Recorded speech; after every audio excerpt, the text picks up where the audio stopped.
Order. We now come to notice of motion. Does any member wish to give notice of motion? Honourable member.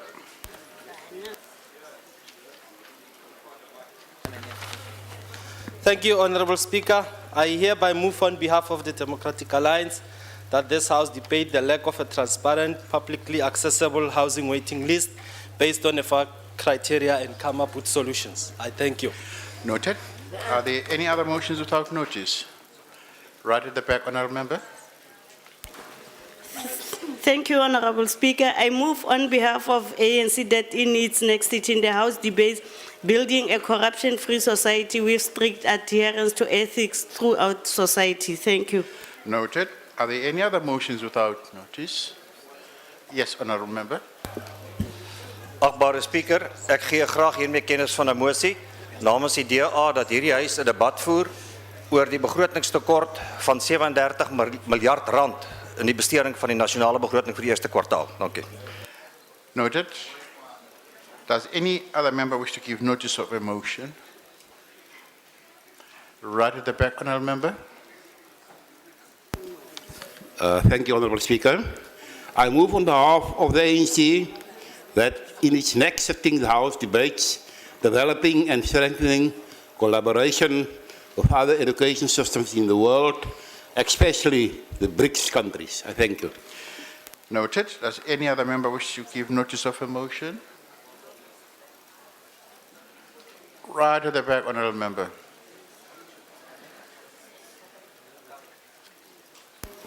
Thank you, Speaker. I move on behalf of the African National Congress that in its next sitting, this House debates mechanisms and incentives to assist unemployed to access the labour market. Thank you. Noted. Does any other member wish to give notice of a motion? Honourable member. Thank you, Speaker.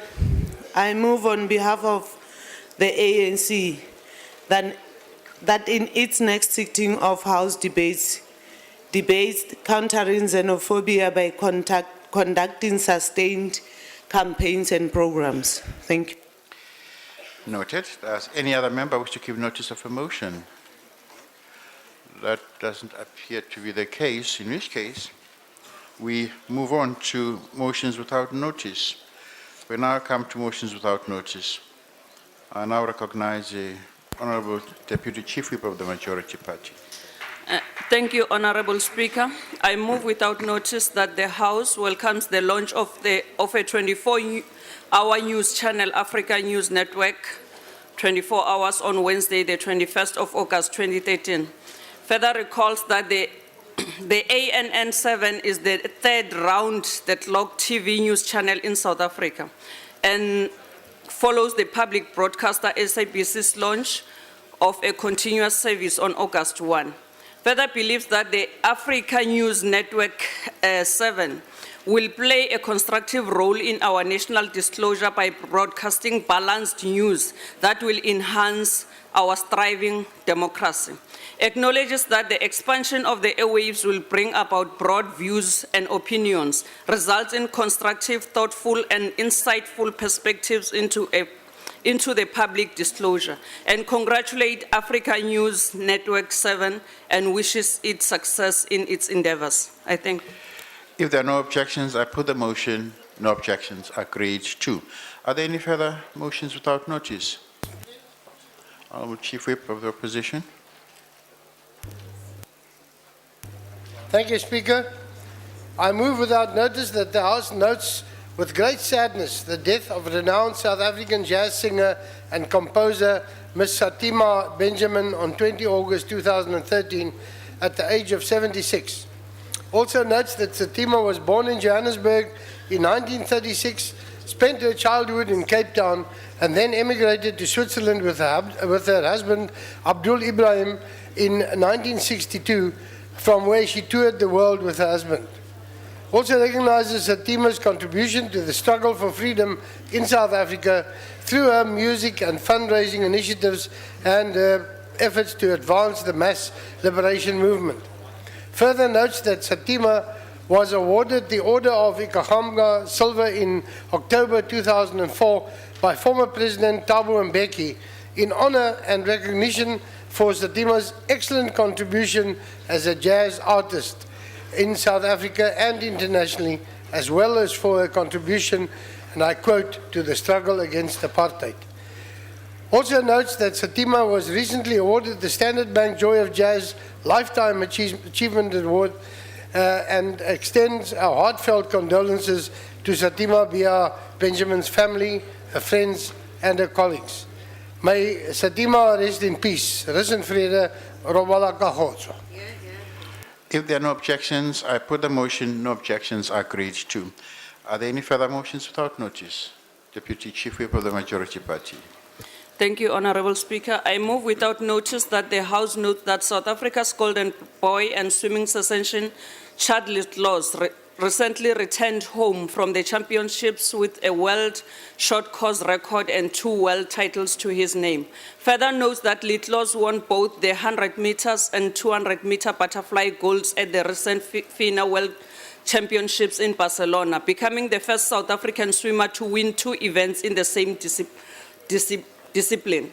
Acknowledge that Litlos also set a new record, world record in the men's 200 butterfly short course at Swimming World Cup Challenge in Eindhoven, Netherlands, the following week. Remembers that Litlos shot to international fame at the 2012 London Olympic Games when he unseated American legend Michael Phelps in the men's 200-meter butterfly final and then finished joint second behind him in the 100-meter butterfly event. Believes that the addition of the world record to his growing list of accolades will motivate him further and will continue making South Africa proud, and congratulates Litlos on his amazing achievements and wishes him well in his future endeavors. I thank you. If there are no objections, I put the motion. No objections agreed to. Are there any further motions without notice? That doesn't appear to be the case. It is the case, sir. Oh, Honorable Chief Whip of the Majority Party, you have the floor, sir. I move without notice that the House notes with sadness the passing on of the academic and struggle stalwart, Dr. Ms Swanson-Jacobs, on the 7th of July 2013 at the tender age of 57 after suffering a stroke. Remembers that Dr. Swanson-Jacobs, also known as Jean Benjamin, became a member of Honorable Parliament. Chief Whip, we are not there yet. Oh, sorry. I'll let you know when we get to that point. Okay, thank you very much. I'm sorry. Sure. I'm Right. sorry. That's okay. I became over-enthusiastic. I understand. I'll give you another chance. I've got the right one. Oh, you do? Okay, Yes. please, go ahead. I move without notice that the House notes that on the 20th of July 2013, South Africa's roads claimed the life of another high-profile public servant, Kospendule Kolisile, who at the time of his death was Gauteng MEC of Economic Development. Further notes that Kolisile's bodyguard, Tebugo Mutsiye, and driver Tsepo Jobo were also killed when the vehicle reportedly collided head-on with a truck outside Bloemfontein on their way to a funeral in the Eastern Cape. Remembers that Kolisile was the embodiment of a tripartite alliance, joining the ANC and the South African Communist Party in 1991, and then being elected as shop steward for NUM in Evander in 1995. Further remembers that he had led a number of campaigns, such as the mass-led campaign that rejected the reincorporation of Kutsong and Mirafong district into the Northwest. Recalls that he was committed to the struggle against poverty and improving the living conditions of the poor and marginalized, and the development of young entrepreneurs in Gauteng, and believes that South Africa lost a proud South African and a disciplined cadre who was committed to the end, and conveys a deepest condolence to the family, friends, and colleagues of the MEC, his driver, and bodyguard. I so move. If there are no objections, I put the motion. No objections agreed to. Are there any further motions without notice? No. We then move on. The first item on the order paper is a motion in the name of the Honorable S.Z. Ntapane. Honorable Ntapane, you have the floor, sir. Honorable Speaker, honorable members.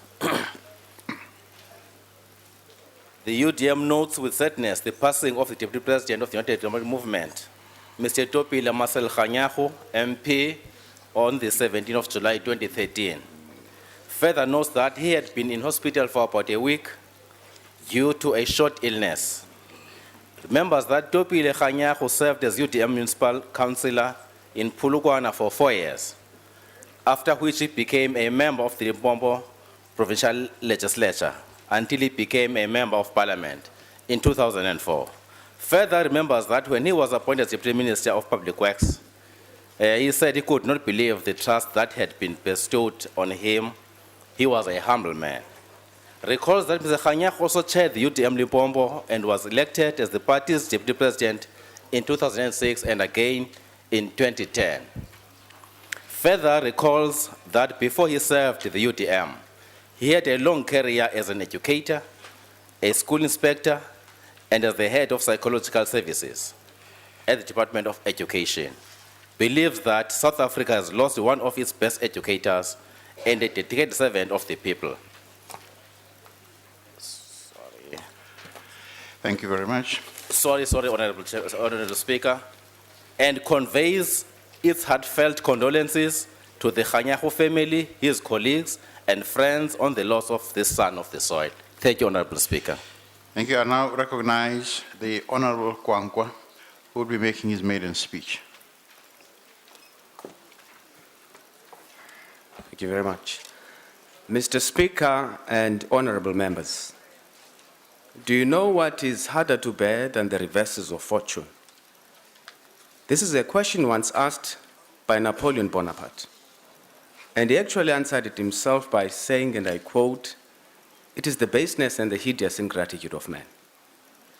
Honorable members, I have to make quite sure that the UDM family, on whose behalf I undertake the sad duty of bidding farewell to its former president, deputy president rather, and a former member of parliament, the late Honorable Ntopile Kganyago, is not accused of ingratitude here today, by starting my speech by saying thank you very much to the Kganyago family for the time it shared the late Mr. Kganyago with us. In fact, words seem inadequate to express our gratitude and condolence to you. Mr. Speaker, today we are bidding farewell to one of the founding fathers of the United Democratic Movement, a leader and a principled man who had a strong dislike for the practice of fiddling with the public purse for self-enrichment. President Olomisa recently paid tribute to Mr. Kganyago, or Prof as we affectionately know him, for his indelible legacy in the UDM with these words, and I quote, he said that Prof helped to establish the UDM at a time when the political situation was volatile and it was considered a taboo to form and join a new political party in South Africa. He took this risk despite the notoriety of the UDM for its strong stance against corruption, end quote. We salute Prof for taking this bold decision. Ladies and gentlemen, Prof was a unifier who always spoke about the importance of banding together to serve one another in building a strong united democratic movement capable of making a meaningful contribution in society. He believed that the more tolerance one fostered in an organization, the better it would be for its people and society in general. Born in 1940, Prof obtained his BA degree at the University of South Africa in 1974, and several years later, he obtained a BA degree from the University of the North. In 1989, he completed a master's degree at the University of Delaware in the United States of America. As already indicated earlier, Prof worked for many years as an educator and as a school inspector and as a head of psychological services at the Department of Education. He served the South Africans as a UDM municipal councillor in Polokwane for 4 years, after which he became a member of Limpopo Provincial Legislature until he became a member of Parliament in 2004. He often personally told me how he could not believe the trust placed in him, an ordinary man from Shego in Limpopo, when he was appointed as the Deputy Minister of Public Works in the 2004-2009 term. At the time of his death, Prof was the chairperson of UDM Limpopo Province and was our Deputy President. Here in Parliament, he served in portfolio committees on basic education, intelligence, and social services. In all these positions, Prof went beyond the call of duty. Honorable members, I had the honor and the privilege of working very closely with Prof during his constituency work in Limpopo and here in Parliament. To him, all engagements and interactions with communities were a critical way of ensuring a constant flow of information between him as a public rep and the people. He thoroughly enjoyed being directly accountable to the people. During community meetings, Prof would diligently jot down all service delivery concerns and complaints of the people and would not rest until they had been escalated to the relevant departments. Although he was a strict disciplinarian with a fetish for order and decorum, he was always patient with those who came to meetings inebriated to a state where they were unable to contribute meaningfully to discussions. I fondly remember one Saturday morning early last year when Prof and I drove for more than 200 kilometers from Polokwane to attend a community meeting at a small village in Toyado. He took this trip despite walking slowly and with difficulty because of the pain he felt on his right leg. Another similar show of commitment was in June this year, when I called him to discuss a potential press statement that I wanted to issue for him. However, after realizing that he was sick, I took in about 10. I told him that he did not sound well and was therefore not in a position to do media interviews. Sick as he was, Prof insisted that I issue the statement, because to him nothing mattered more than discharging his constitutional duties. I promised to come back to him with a draft, but I never did, precisely because I believed that he had to focus on his health. 2 weeks later, Prof was no more. Prof was an untiring campaigner for service delivery and human rights who set seemingly insurmountable standards for us, the younger generation. In fact, his selfless leadership reminded me in many respects of a quote from Adam Smith's book, The Theory of Moral Sentiments, when he says, and I quote, "When the happiness or misery of others depends in any respect upon our conduct, we dare not, as self-love might suggest to us, prefer the interest of one to that of many." End quote. Prof, I'll forever miss the twinkle in your eyes, the high fives and your trademark amba wena when we had achieved our objectives after a long day's work. I'll also miss the Afrikaans and petty lessons he gave me every morning. Fellow South Africans, it is for these reasons, among others, that I was inconsolable when I learned of Prof's unfortunate and untimely death. In fact, I found myself endlessly reciting lines from John Donne's poem, Death Be Not Proud, when he says, "Death be not proud, though some have called thee mighty and dreadful, for thou art not so." End quote. Towards the end of the same poem, John Donne questions the arrogance of death when, according to him, drugs and charms can give us an equally enjoyable sleep, in these words, and I quote, "And popery and charms can make us sleep as well, and better than thy stroke, why swellest thou then?" End quote. Indeed, death should be ashamed of robbing South Africa of such a great man. However, if we understand and accept the inevitability of death and that his was a life well lived, we should somewhat find solace in the shining legacy of selfless hard work he leaves behind, and in the fact that he reached the highest pinnacle of legislative service for the country. His name will forever be recorded among the names of those Democrats who served the nation with distinction. Ngesisuthu bathi robala kaGotso Ntate Kganyago, ndithi ndiyabulela ngesiXhosa ulale ngoxolo. I thank you very much. I thank the honourable member. I now wish to invite the Honourable C.V. Burgess.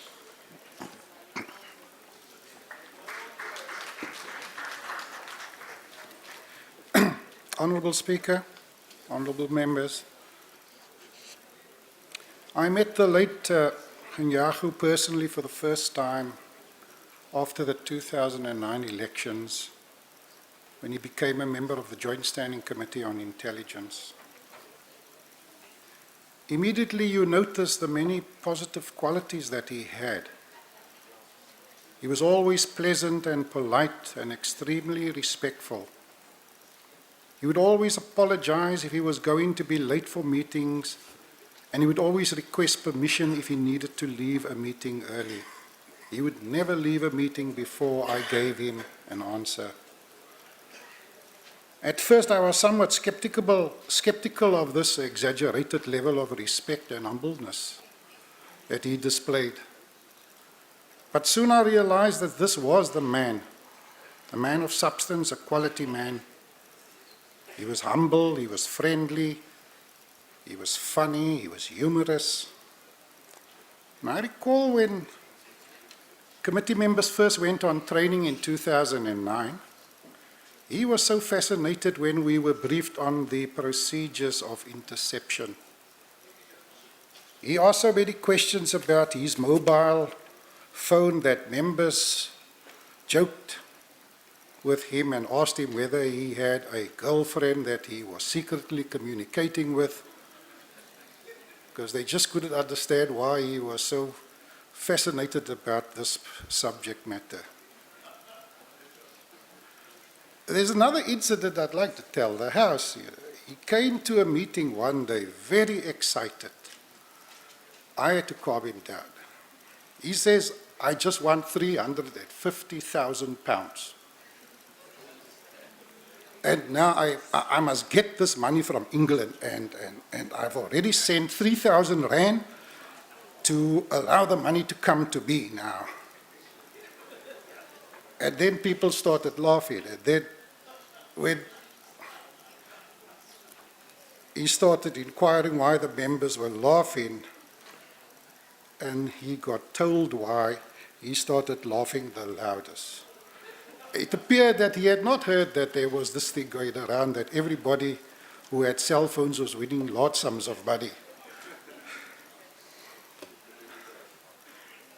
At the beginning of the year, he went with us as part of a delegation of the committee, and we traveled to the United States on a study tour. Our American counterparts had profiles, as they always do, on all our delegated members, including Kganyago. And they remarked to me that they were very amazed that the ANC had invited him to serve in cabinet in 2004 to 2009. They wanted to know, did you really have that amount of trust in the man? I'd like to quote the Honourable Alamisa on this matter. And I quote, the Honourable Alamisa says, when he, and he was referring to the Honourable Kganyago, was appointed as Deputy Minister of Public Works, he said he could not believe the trust placed in him by the ANC. What I found most interesting about late Kganyago was his commitment to solving problems of our country. I found him to be a true people's man and a true patriot. I found a speech that he made when he was Deputy Minister of Public Works. The speech was delivered at the University of Limpopo on the 6th of June 2005 at a graduation ceremony. And present were all the university academics, the graduates, their parents and guardians. And then the late Kganyago goes on and says, and I quote, "It must be said that one of the roles of academic institutions is to produce graduates. Graduates must increase the pool of patriots, becoming on their own part of the patriotic graduates whose mission is not to spread propaganda on behalf of South Africa, but who are equipped to provide objective truths to the world about their country." He goes on to say in his speech, "Right now, South Africans, both local and abroad, do not demonstrate the kind of passionate patriotism we see in many countries. We are a proud people, but are in the habit of focusing on negative and saying little about the positive," unquote. He was an academic, and we heard he was a man that held many degrees. He held a master's degree.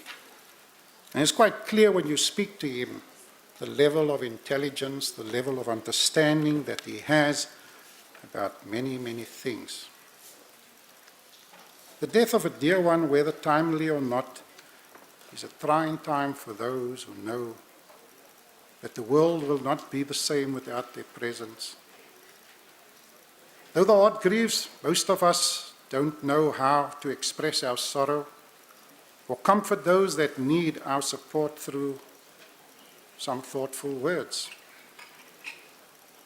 And so I'm reminded of the words in the Bible in John chapter 5, verse 24, and I quote, "Verily, verily, I say unto you, he that heareth my word and believe on him that sent me hath everlasting life and shall not come into condemnation, but is passed from death unto life." Unquote. These are the comforting words of Jesus himself. Therefore, we believers know that Kganyago has gone to a better place. And so I speak on behalf of the ANC, the African National Congress, to his wife, Anna, the children and the grandchildren, other family members and friends. Our thoughts and prayers are with you during this difficult time, today and always. May loving memories bring you peace and comfort and strength. And please accept the deepest and sincerest sympathy from the ANC. Thank you. Thank the honourable member, and I wish to invite the honourable Kganyago to the podium.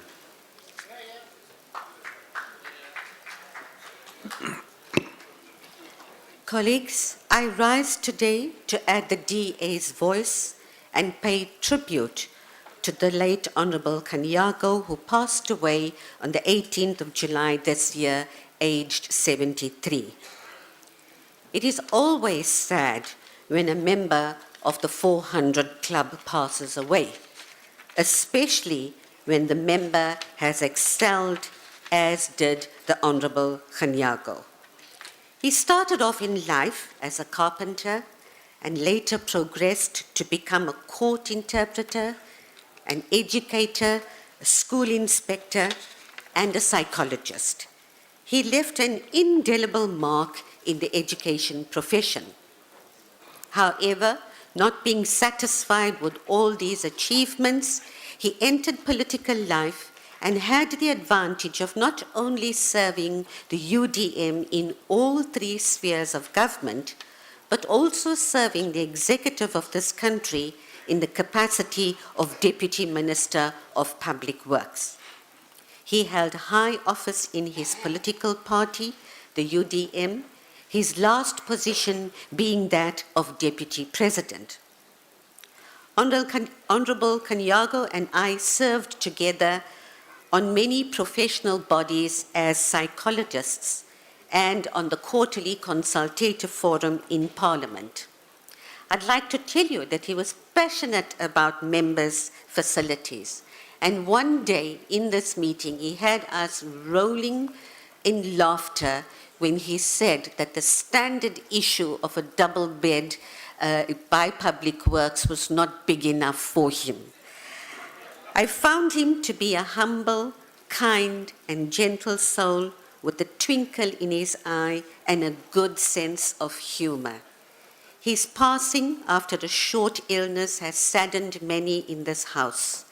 He served his country with dignity, dedication, and excellence, and his contributions will be greatly missed in this house. We in the DA send our love and prayers to the family. I take it you're seated in the gallery during this bleak time in your lives. You can take comfort from the knowledge that he had a good innings and he lived a full life. God bless him. I thank the honourable member. I now wish to invite the honourable Kganyago to the podium. Honourable Speaker, honourable ministers, honourable members, like his family and his party, we too feel utterly shocked and shattered at the loss of fellow MP, deeply loved friend and highly respected UDM Deputy President, Professor Ntopile Marcel Kganyago, generally known as Omkosi. He had so much goodness to offer, so much wisdom to share, and so much Ubuntu to express, that we must place him in the pantheon of South Africa's highly dedicated and selfless servants. He was humble in bearing, humorous in engagement, and deeply dedicated in service. He endeared himself to all who worked with him and shared fellowship with him. In our politics since 1994, the singular touchstone in evaluating any politician in our democracy is the extent of that individual's devotion to our Constitution, support for human rights. Comrade Kganyago Womkosi passed this test with distinction. His vision was for a freer South Africa steeped in the values of constitutional democracy. Professor Kganyago was passionate about psychology, property, and politics. He taught that we needed a positive mindset, strong ethical values, and a resolute belief in democracy to achieve stability and prosperity. He lived out what he believed. The challenge he leaves us is to pursue what he so sincerely taught us. Over 100 years, South Africa has been blessed with leaders who valued freedom for freedom's sake and made great personal sacrifices to achieve and generate freedom. Comrade Kganyago linked hands with those who dreamt of freedom and made freedom in our land possible. The professor was a great linguist.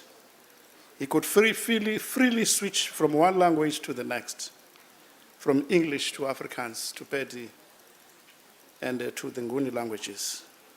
He also showed love and respect for others, and he actually lowered his gaze to do this.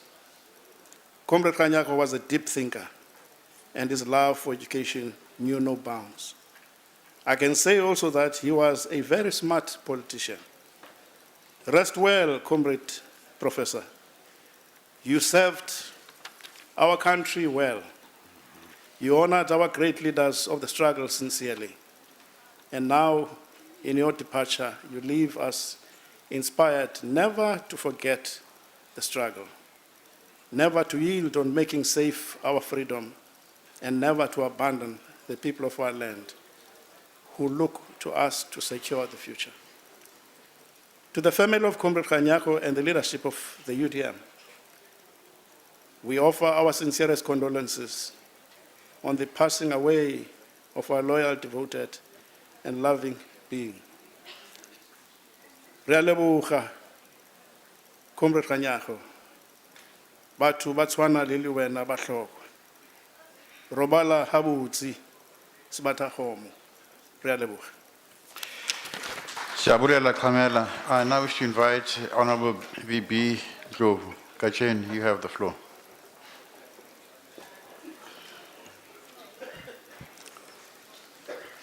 Somlomo nenhle hloniphekile. Ngize lapha ukuzokhalela iNkatha Freedom Party ngokudlula emhlabeni ukaProf. Usolwazi umuntu okade efundile kodwa ubungeke usho ukuthi umuntu okade efundile ungahlangana naye nje hlangana nendoda yasemakhaya engafundile engelutho ngendlela kade esiphethe ngayo.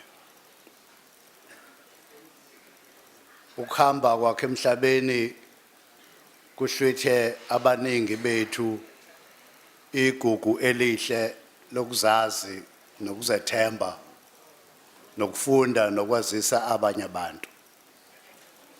Ukuzehlisa kwakhe nokungaziphakamisi kwakhe ebefundile einto zonke kumenzewa ubantu ebantwini. Wafunda wafundisisa akafundelanga ukuthi aqhoshele abanye abantu. ukuhamba kwakhe ilahlekele kakhulu i-UDM. Silahlekelwe nathi la endlini ngobuhlakani bakhe akade eyibona. Ngoba ubuhlakani bakhe noma nga ubehlekisa, noma nga ubekhuluma njengongqongqoshe, noma nga ubekhuluma njengelungu nje. Konke kade kwenza kade kunomphumela wokuthi uthola isifundo ekugcineni. Labo ke abancane abangamazanga uKganyago abokhula bengayazanga imbewu yakhe nokukhula kwakhe nokuhlakanipha kwakhe. Ngeke babuthole ubuhlakani obufana obuhle obenziwe uyena. Siyathokoza thina ku-UDM kuba imenze abe ilungu lalapha endlini. Uma i-UDM imenze waba walapha endlini, akufanele ngani yahleka ngoba kuyakhalwa namhlanje. Njengoba silapha nje sizokhala, akufanele ngani yahleka. Ngoba kodwa senadlula ke ukuhleka, senohlala nihleka ke. Siyathokoza kakhulu ku-UDM ngokuthi izosikhombisa ukufundiswa bayo ngokusilethela umuntu ozithobile kangaka azoba nathi lapha, azokwazi ukusifundisa indlela zokwenza izinto. Kuthi konke ukuhlonipha akade eyikona, inkosi imthethelele. Emndenini wakhe siyazi ukuthi akwehlanga ngehlanga abalala ngenxeba. Kumalungu e-UDM wonke njengesekela ngamongameli uyohlala enabo ngokomphefumulo kuzo zonke izinto azenzayo. Inkosi benaye lapho lekhona. Yathokoza somlomo. I thank the honourable member, and I wish to invite the Honourable Groenewald.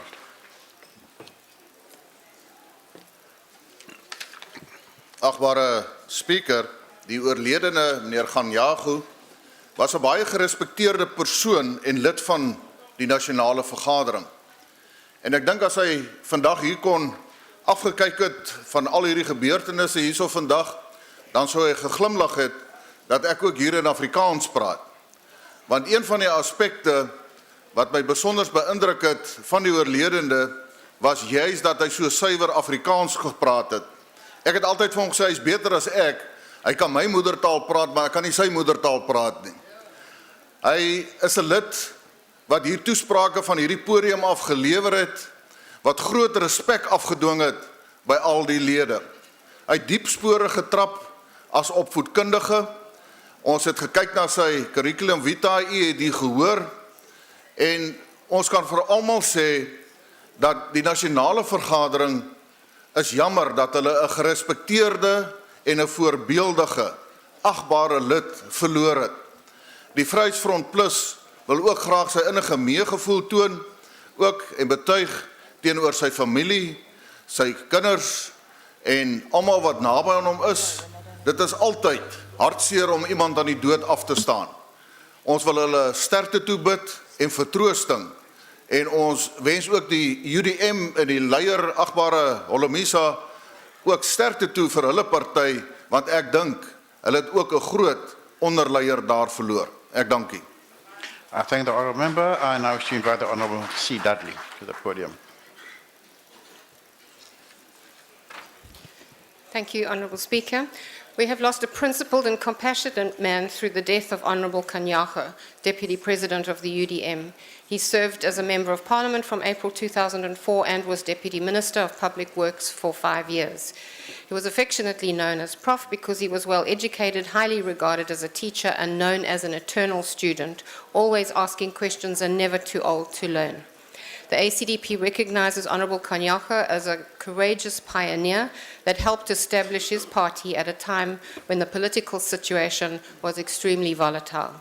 He had a full and productive life, holding a master's degree in school psychology, a BA and a B.Ed. Psychology, guidance and counselling were close to his heart, and he served as head of psychological services in the education department in the 70s.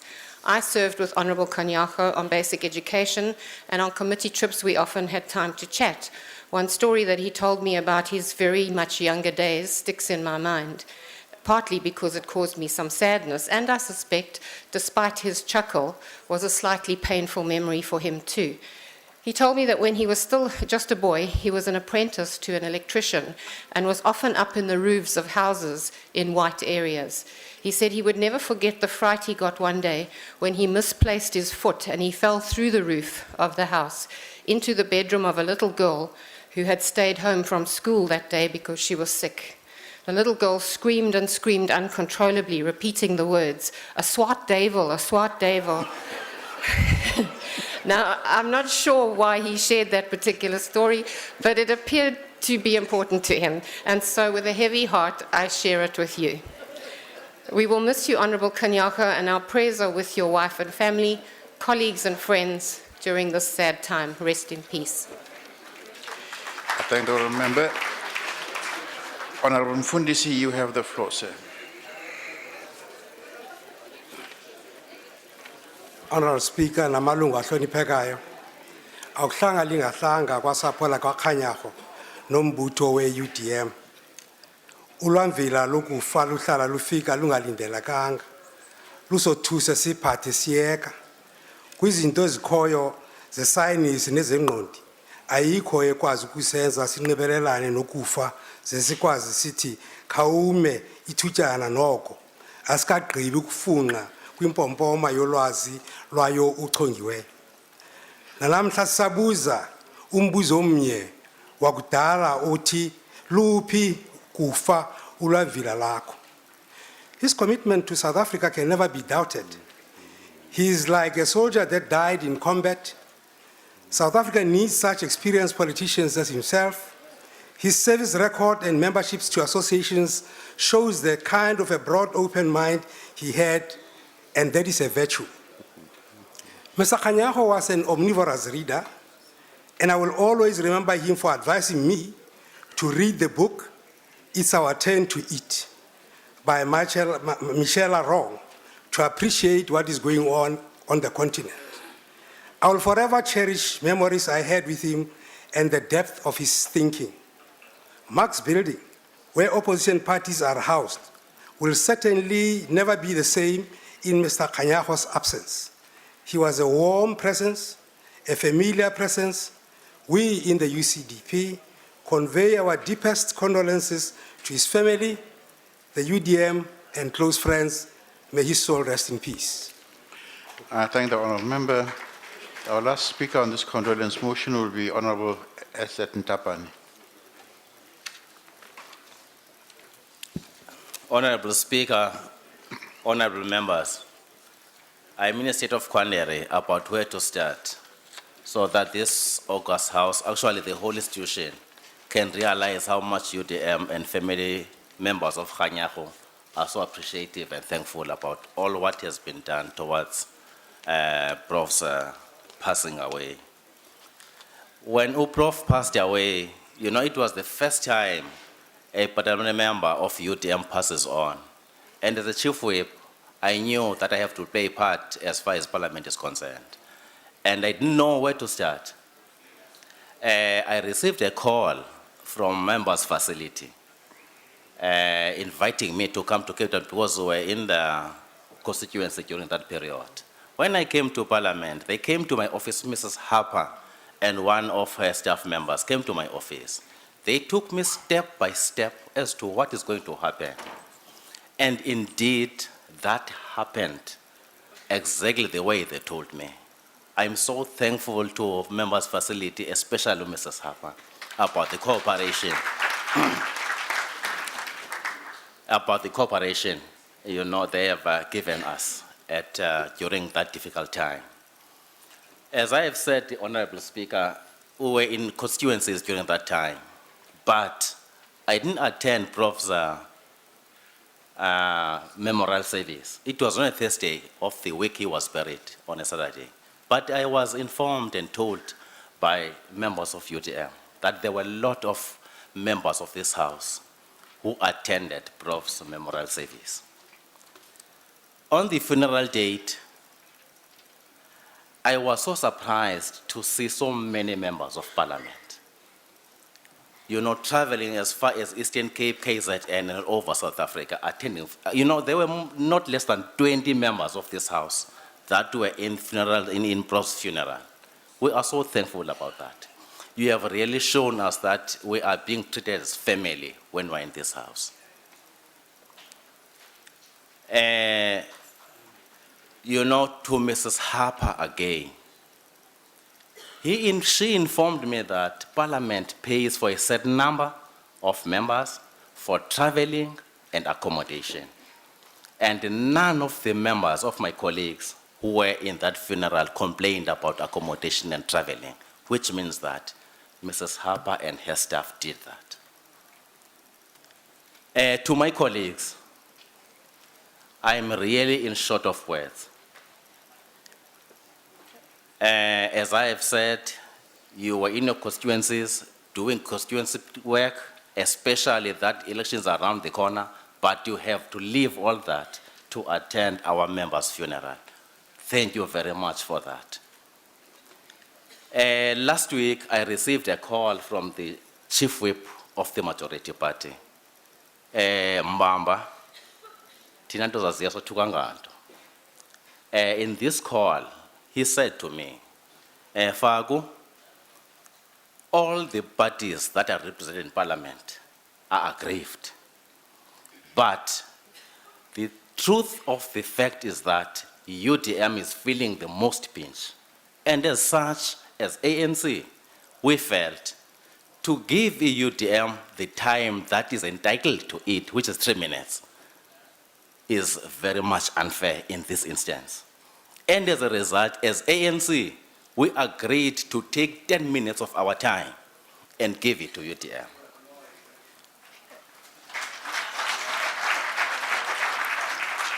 All of us here, we know how much time is important in this house. To take 10 minutes of your time and give it to another party, it really shows how much cooperation ANC is looking forward to in working with other parties. So, ngalo magama, mtaka mbamba, qila, athi amaXhosa amaqobokazana ngale ndlela zinunyembelekile. Phambi koba Honorable Speaker Xhamela ndivese ndibulela bembi, ndibulela abachakazi ezimbizeni, ndibulela abamelwana abashiya izindlu zabo bazosonga apha. Mandiyeke ndithi sibamba ngazo zibini sithi ukwanda kwalwa ngumthakathi. Ndiyabulela Speaker. I thank the honourable member. That concludes the speaker's list on this matter. I take it that there are no objections to the motion being adopted. Will members please rise to observe a moment of silence in memory of the late Mr N M Kganyago.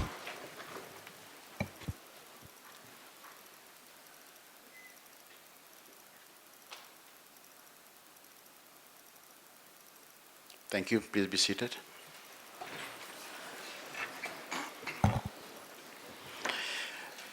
The presiding officers associate themselves with the motion. The condolences of the House will be conveyed to the Kganyago family. The second motion on the order paper is in the name of the Chief Whip of the Majority Party, the Honorable Chief Whip.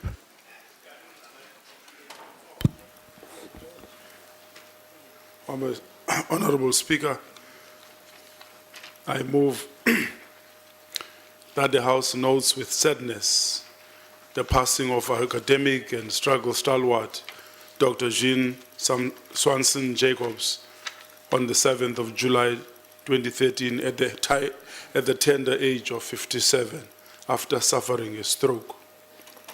Remembers that Dr. Swanson-Jacobs, also known as Jean Benjamin, became a member of Parliament in 1997 and was appointed the Deputy Minister of Social Development from April 2004 to May 2009.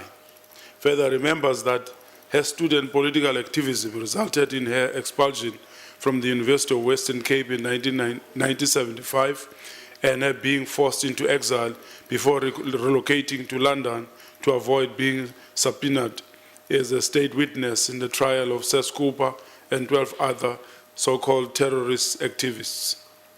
Recalls that while she was abroad, she obtained a bachelor's degree of science from the University of North East London in 1980. And her return to South Africa, she continued studying and obtained a doctorate in philosophy and social psychology in 1996. Further recalls that as a musical activist, she kept the flame of the struggle alive in exile by using her songs to remind and make the world aware of the struggle against apartheid. Recognizes that in the Western Cape, she was instrumental in the fight against alcohol and drug abuse and was very driven and committed to the cause, and conveys its deepest condolences to her husband, Aubrey, and her 3 children, Lindsay, Janine, and Govan. I so move. Thank you very much.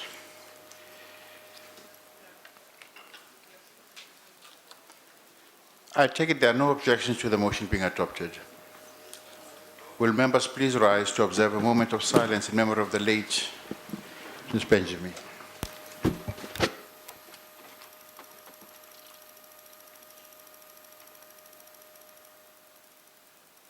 Thank you.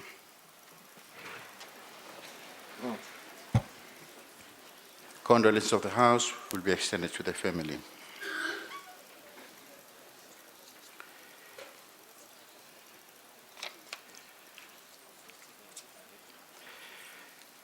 The third motion on the order paper is also in the name of the Chief Whip of the Majority Party, the Honorable the Chief Whip.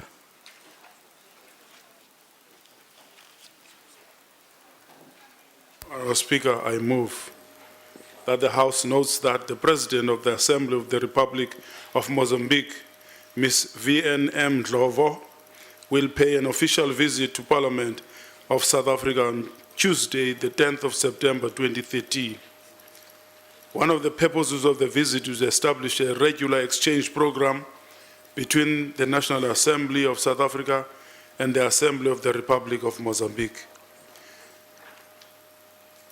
And a draft memorandum of understanding establishing a regular exchange program was agreed prior to President Lovo's visit by the Parliamentary Group on International Relations, PGIR, and mandates the Speaker on behalf of this House to enter into an agreement on the establishment of an exchange program to the mutual benefit of the National Assembly and the Assembly of the Republic. I request the Speaker to table and refer to the Rules Committee and Parliamentary Oversight Authority any agreement entered into for consideration of the issues arising from that agreement. I so move. I now put the motion. Are there any objections? No objections. Agreed to. The next item on the order paper is member statements. Does any member of the ANC wish to make a statement to the ANC? Honourable Member, you have the floor. Thank you, Speaker. The African National Congress this past weekend embarked on a door-to-door campaign in the Western Cape. We were taken aback by the appalling conditions that our people have been subjected to by the current provincial government, yet we are not surprised.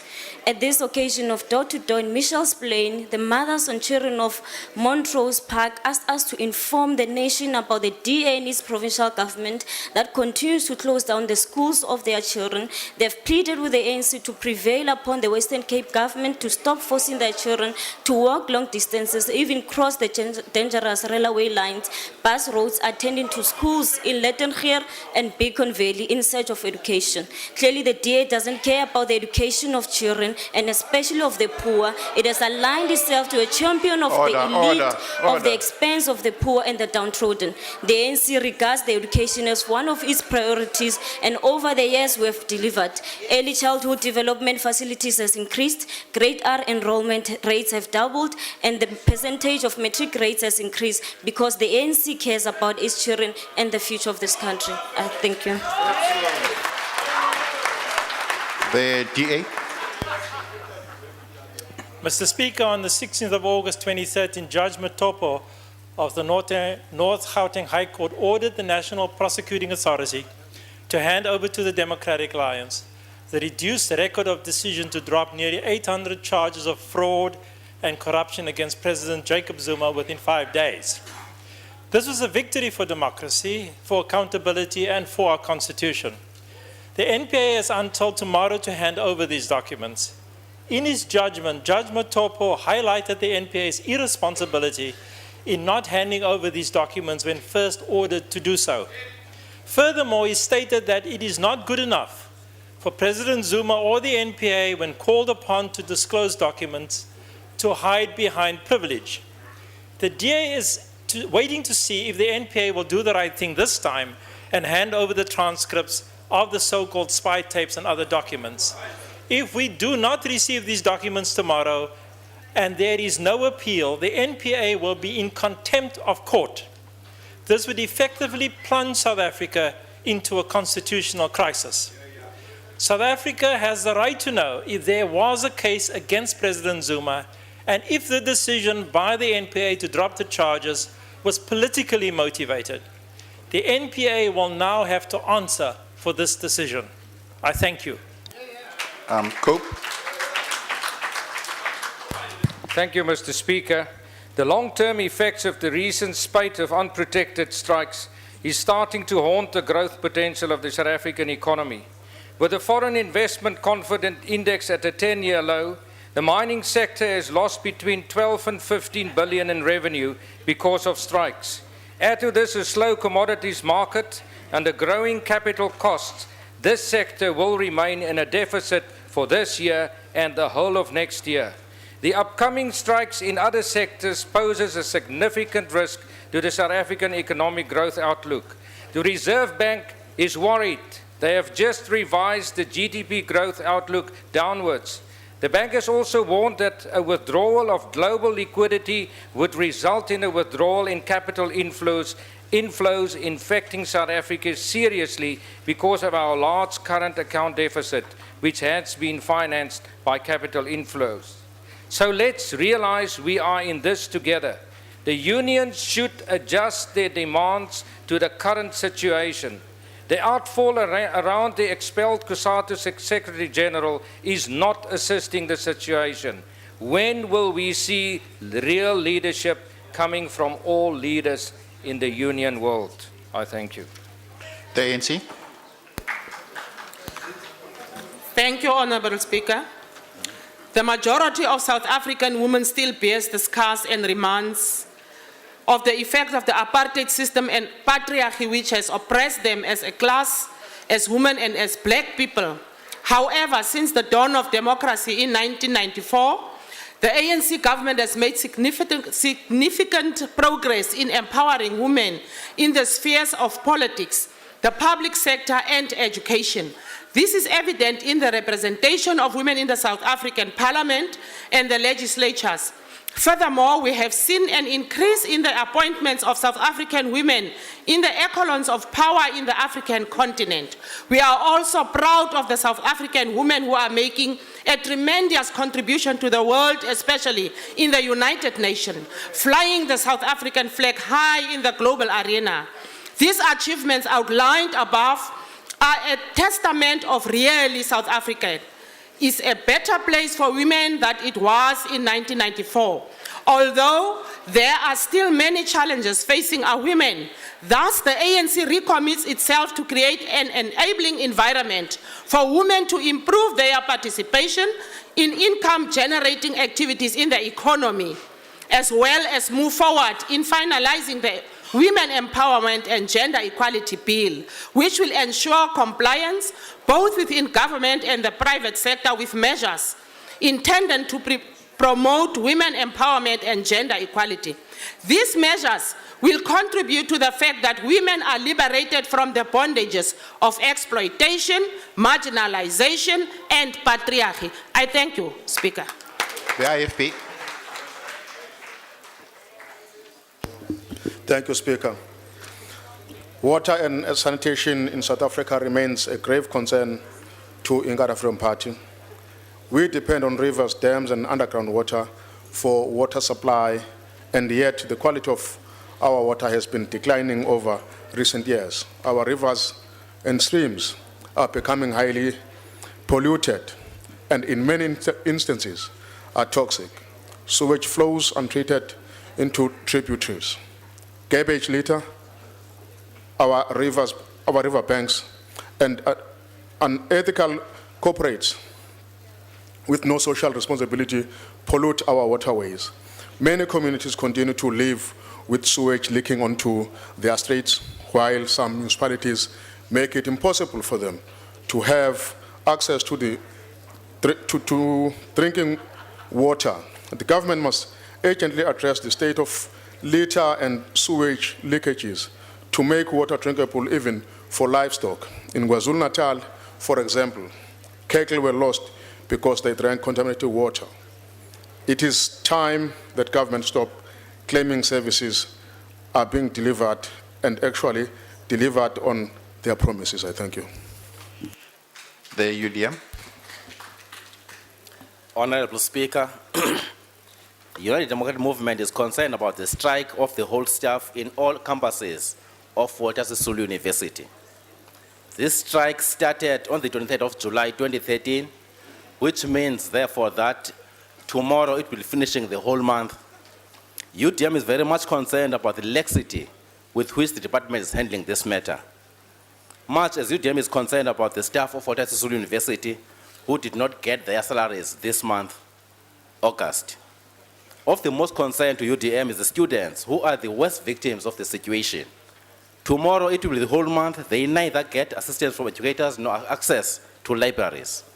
Much as UDM appreciates the steps which the Office of President promised to take with regard to water problem at Rhodes University, it is dismayed as to why the same enthusiasm is not shown at Walter Sisulu University, where the majority of students are from disadvantaged communities. Thank you, Honorable Speaker.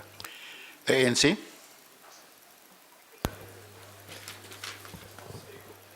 Thank you, Speaker. The ANC is shocked by DA's hypocrisy in dealing with education and gangsterism in the Western Cape. They took 6 million away from the education department and gave it to the city. The city took 11 million and gave it to an NGO, which is called First Community Resource Center, as part of a project ceasefire.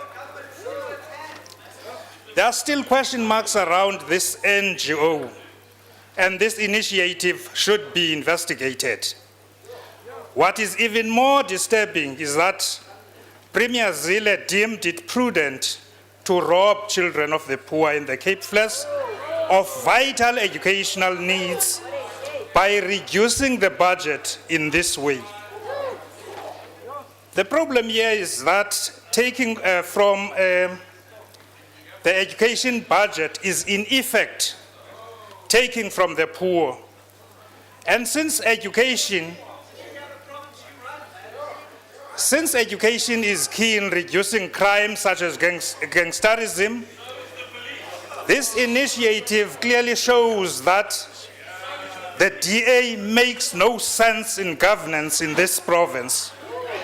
We call upon all the parents of these children, right-thinking citizens, the community, stakeholders in education to reject this desperate move to buy votes from the Western Cape. I thank you, Speaker. ACDP.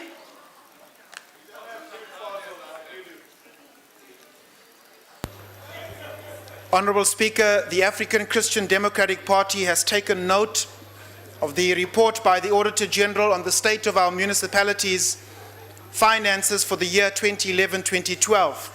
We applaud the 9 municipalities and 8 municipal entities that have attained financially unqualified audit opinions and congratulate them for a job well done. If one does the math, however, it is very clear that our municipalities and their entities are in a state of financial crisis. Mr. Speaker, the ACDP notes with concern the comments of the Auditor General that clean audits have remained at the low level of 5% for the past 3 years, and the overall audit outcomes regressed as 41 auditees improved, but 41 regressed. This condition, Honourable Speaker, cannot and must not be allowed to continue, especially when the total irregular expenditure stands at some 9.82 billion, and wasteful expenditure reached 568 million, more than double the previous year. Madam Speaker, the ACDP says that this rot must stop. Our municipalities have the power and the authority to set a right tone from the top. And if this is not done, ill discipline will permeate through the rest of the administration. The ACDP calls for an immediate turnaround intervention to be implemented to stop the rot. If this is not done, then Operation Clean Audit 2014 will just be a pipe dream. I thank you. DA. Thank you very much, Deputy Speaker. I wish that the DA didn't have to do the job of national government in the Western Cape, but it seems because of the Minister's inability to do his job in the Western Cape, we have to do it for him. But that's not my statement, Deputy Speaker. It would appear that the ANC has lost control over the discipline of its members. A month ago, ANC Youth League members burnt down a DA youth activist's home in Tambo Square, destroying all of his possessions. Earlier this week, a DASO-affiliated student was stabbed by an ANC Youth League member at Tshwane University of Technology, Polokwane. And last night at the University of Limpopo, DA members were assaulted and had their property destroyed by a group of ANC Youth League thugs running amok. They disrupted a DASO meeting, and these thugs, led by the current SRC President and Secretary General, confronted senior DA youth leaders, hit students with chairs and other objects. As usual, the ANC Youth League, or what is left of it, will issue statements distancing themselves from these incidents. But enough is enough. It's time for the ANC to rein in its members and take strong action against those involved in criminal activity instead of dishing out more hugs. Rest assured, the DA knows that these are just the last acts of a dying organization. And if you thought we'd be the slightest bit intimidated for even 1 minute, you've got us completely wrong. Time out. ANC. ANC. Thanks, Madam Deputy Speaker. The ANC welcomes the report released by the African Economist, confirming that South Africa's literacy rate continues to rise and now sits at 86.4%, up from 70.1% in 2001.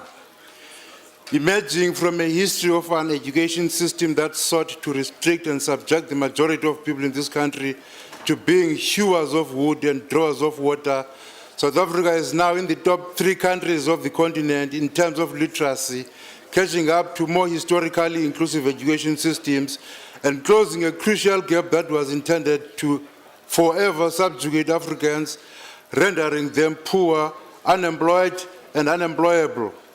The ANC is extremely proud of the strides achieved in ensuring more of our people are lifted out of the indignity of a lack of education, opening up new worlds and opportunities for advancement and development. These achievements are no small feat and indeed are a result of the delivery and concerted effort of the ANC government to implement progressive policy and mass literacy programs in line with our commitment to creating an illiteracy-free society. We congratulate government, civil society, and other stakeholders for this achievement and call for more even commitment and dedication to totally eradicating illiteracy in South Africa. The ANC lives, the ANC leads. Thanks. IFP. Thank you, Honorable Deputy Speaker. The month of August marks a celebration of Women's Month, with the Women Parliament having taken place this week. The month represents an opportunity for our country to mark the great strides that women have made and continue to make in the quest for women empowerment and gender equality. Despite it being Women's Month, there are instances where women in public office are undermined because of their strong leadership. When men display the same traits in leading others, they are praised for their efforts, and many are encouraged to emulate them. When a woman shows the very same traits, they are seen as being bullies and muzzling others' opinions. The perception of women in the media is also very influential, with many women leaders portrayed as incompetent and emotional, without any attempts to listen to the merits of that particular leader's stance.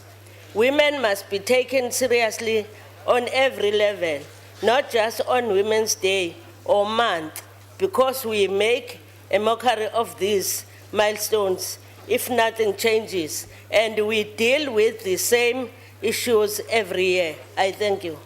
Thank you, Honorable Member Cope. Thank you, Deputy Speaker. In 1998, the Ntuze Land Claims Committee lodged an application on behalf of 3,411 members for restitution of their land in the Mkhwanazi area. Later, the Palani Trust lodged an application for restitution in respect of the very same stretch of tribal land. COPE has now evidence that shows that some of the members of the Palani Trust, the names included were those of people who had already died and could not therefore have been claimants at that time. And we have further evidence to show that some of the members of the ruling party are involved in this trust. Now, the Ntuze Land Claims Committee filed an application in court challenging this. But while that matter was still being contested in court, the SABC transmitted TV images of a smiling President Zuma handing out a check to the Palani Trust. The Minister of Rural Development and Land Reform should explain how government could forge ahead with this payment while the matter was being contested in court. And South Africa needs to know whether the President himself played any role in swaying the decision towards the Palani Trust.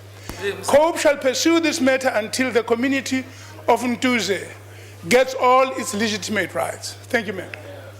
ANC. Thank you, Honorable Member. ANC. Thank you, Deputy Speaker. The ANC welcomes the recent announcement by SAPS that the PAL Training Academy will be turned into a police university. This shows that our government is serious about law enforcement training in South Africa. The academy will see the first 120 students enrolled in January 2014 for BA degree and would later offer honors, masters, and doctorate courses. The facility and program of this academy has been drawn up in consultation with UNISA and the Council of Higher Education. The university would address various inadequacies within the force, and it will make policing to be a career of choice. SAPS would also now implement a stronger academic focus on acceptance into the force, which will include having a degree. The ANC believes that this establishment of police university would strengthen the work of the police and empower them with high-level skills. I thank you. Thank you, Honorable Member. DA. Earlier this week, 4 police units comprising about 200 police officers and 15 police dogs were evicted from their offices in Newcastle, KZN, after the sheriff had served notice. The affected units are the Organised Crime Unit, the K9 Unit, the Public Order Policing Unit, and the Police Vehicle Workshop. A local locksmith was instructed to change the locks on the doors. Officers scrambled to pack files, dockets, and notes for the various cases they were working on into boxes so that they could continue working from home. This was the second eviction order they received in the last year. Why? because the Department of Public Works repeatedly fails to pay the rent. After the first eviction order, the department promised the landlord to clear the rental backlog in return for the continued use of the premises. The department did clear the backlog. However, since then, again, it has not paid the rent. Minister Nkezi must explain, how can the police function if they have no officers to work from? ANC.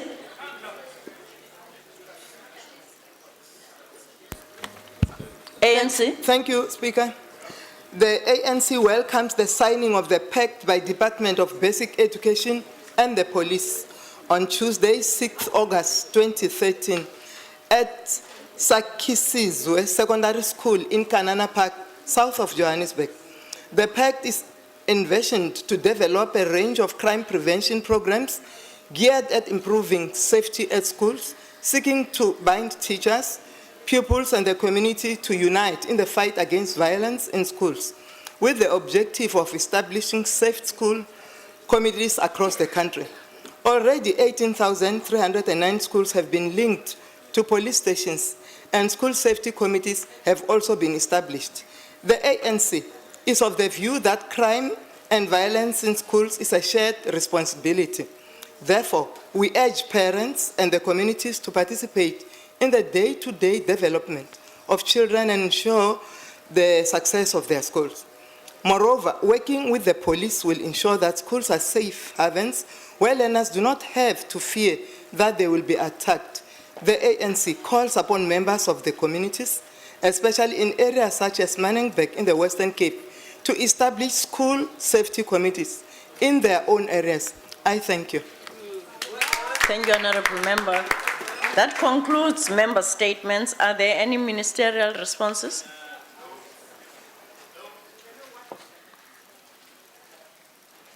Minister Sisulu.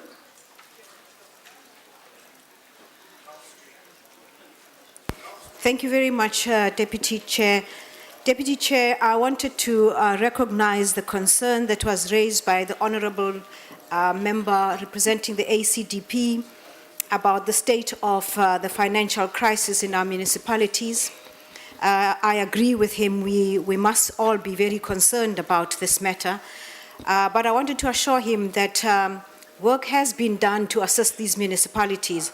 To begin with, audit committees have been put in place in all the municipalities. This has been done by COCTA, and this lays the basis of the work that needs to be done. Following this, we hope that all municipalities themselves will provide the necessary oversight over these audit committees. We ourselves would need to support, train those councillors to ensure that there is proper oversight. We share the concern of the ACDP, and we are working on this. And this is one of the reasons why we've prioritized, Deputy Chair, the Public Administration Bill for consideration in Parliament this year. Because what we would be ensuring through this bill is standard norms and values across all three spheres of government. The bill will be in Parliament, and I hope that it will receive the overwhelming support of everybody here for precisely the reason that the ACDP has pointed out. We cannot continue to have such terrible results coming out of our municipalities in their audits. Thank you. Thank you, Minister Sulu. Minister Nkwinti. Thank you, Honorable Deputy Speaker. I will deal with two questions. First one is water and sanitation.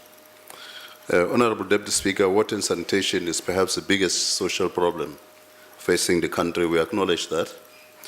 Government has, as a result, developed a desktop master plan on water and sanitation for the country.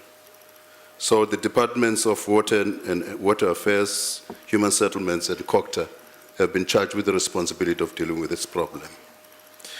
The second one is the land claims problem. Indeed, I've had a chat with the public protector on the matter, so the matter is under discussion and we'll deal with the matter. Thank you, Honourable Member. Thank you, Deputy Speaker. Thanks, Honourable Minister. Honourable Nasi.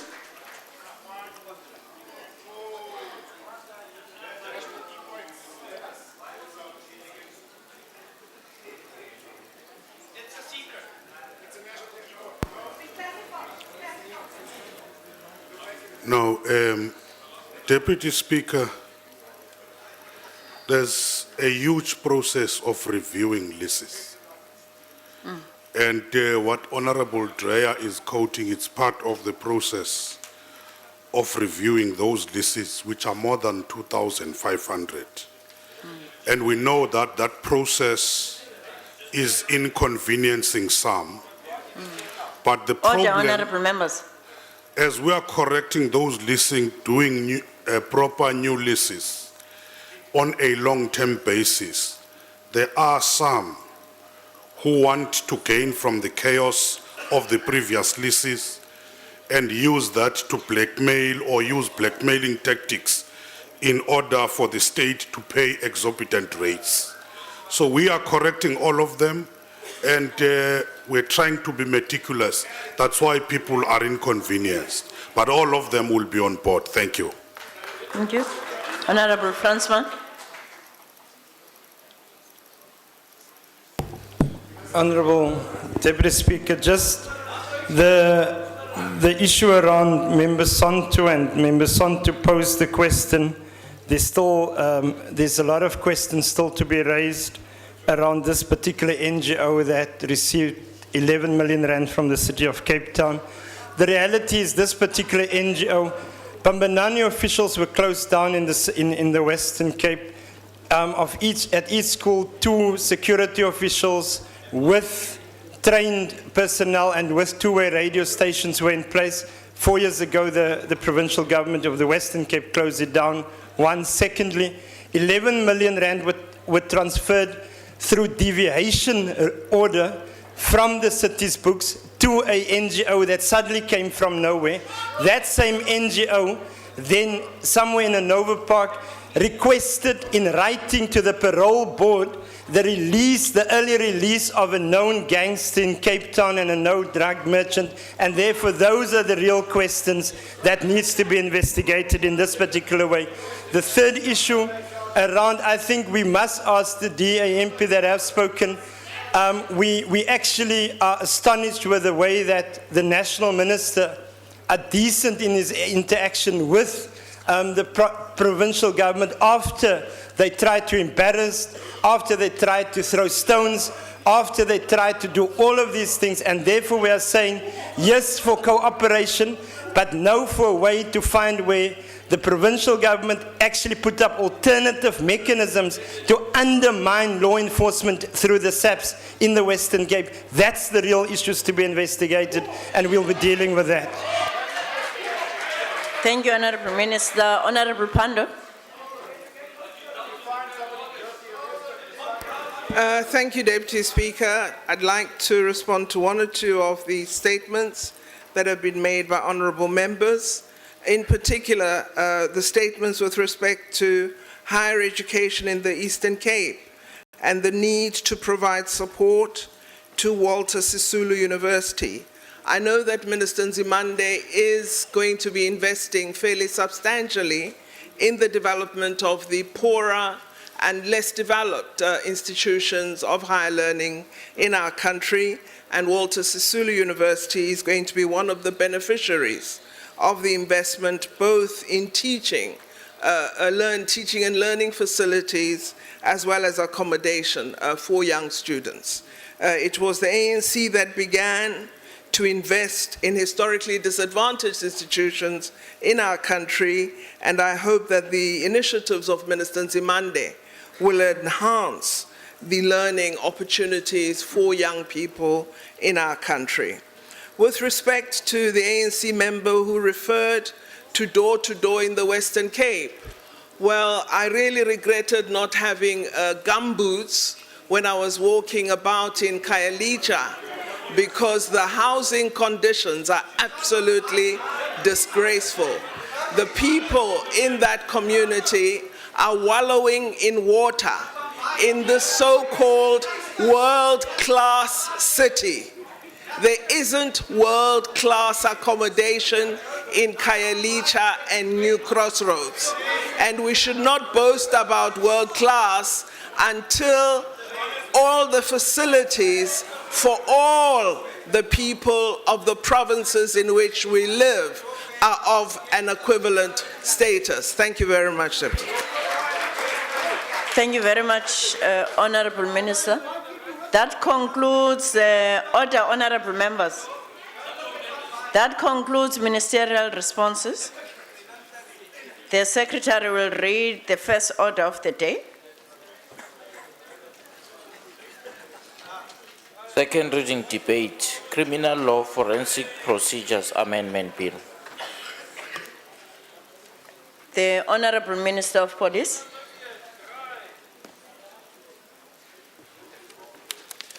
Thank you, Deputy Speaker, members of the House. Today we are dealing with the Criminal Law Forensic Procedures Amendment Bill. And this deals with the DNA and the use in DNA solving crime, in particular serious violent crime, is an imperative in the modern law enforcement. Internationally, the use of DNA in solving crime has become an important arsenal in the fight against crime, particularly violent crimes. The bill before this House amends the Criminal Procedure Act with the intention of enhancing the criminal justice system and allowing for the taking of DNA samples and the establishment of a DNA database within the South African Police Service.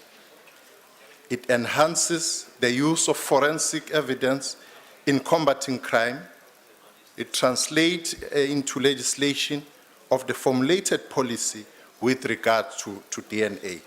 It also allows for the taking of DNA samples from persons charged with serious criminal offenses, convicted offenders, and samples that may assist in cases of unidentified remains and missing persons.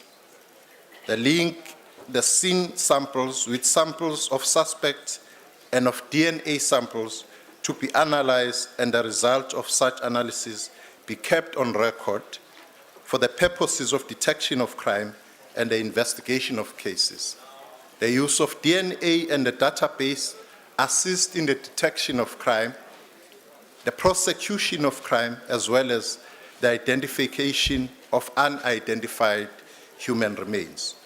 The bill also ensures that the clear procedures and standards are followed with regard to how DNA is utilized and profile stores, gives attention to the safeguarding of the DNA database to ensure that it is not open to abuse, and ensures the effective oversight of the DNA database and collection process through the establishment of the National Forensic Oversight Board. And members, this particular act is going to ensure that the issue of prosecution, which has always been a challenge, particularly on crimes, especially on violent crimes, is dealt with and succeeds.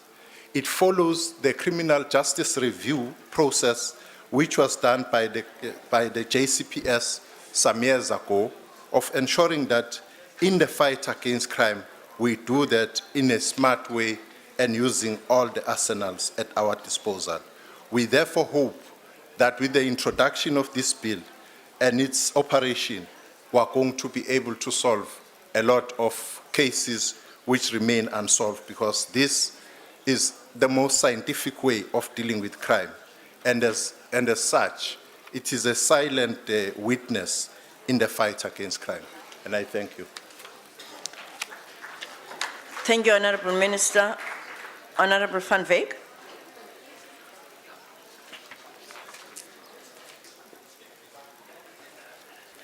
Honorable Deputy Speaker, Honorable Minister, members of the House. The African National Conference in the 2009 election manifesto stated the priority that fighting crime and corruption will take in the program of government. The ANC further promised the modernization of the criminal justice system. We undertook to enhance our fight against crimes committed against women and children. Today, I stand before this House and I can state with confidence, the ANC leads, the ANC delivers. It is of special significance that this bill is before this House during Women's Month, as it would contribute significantly towards the fight against crimes committed against women and children.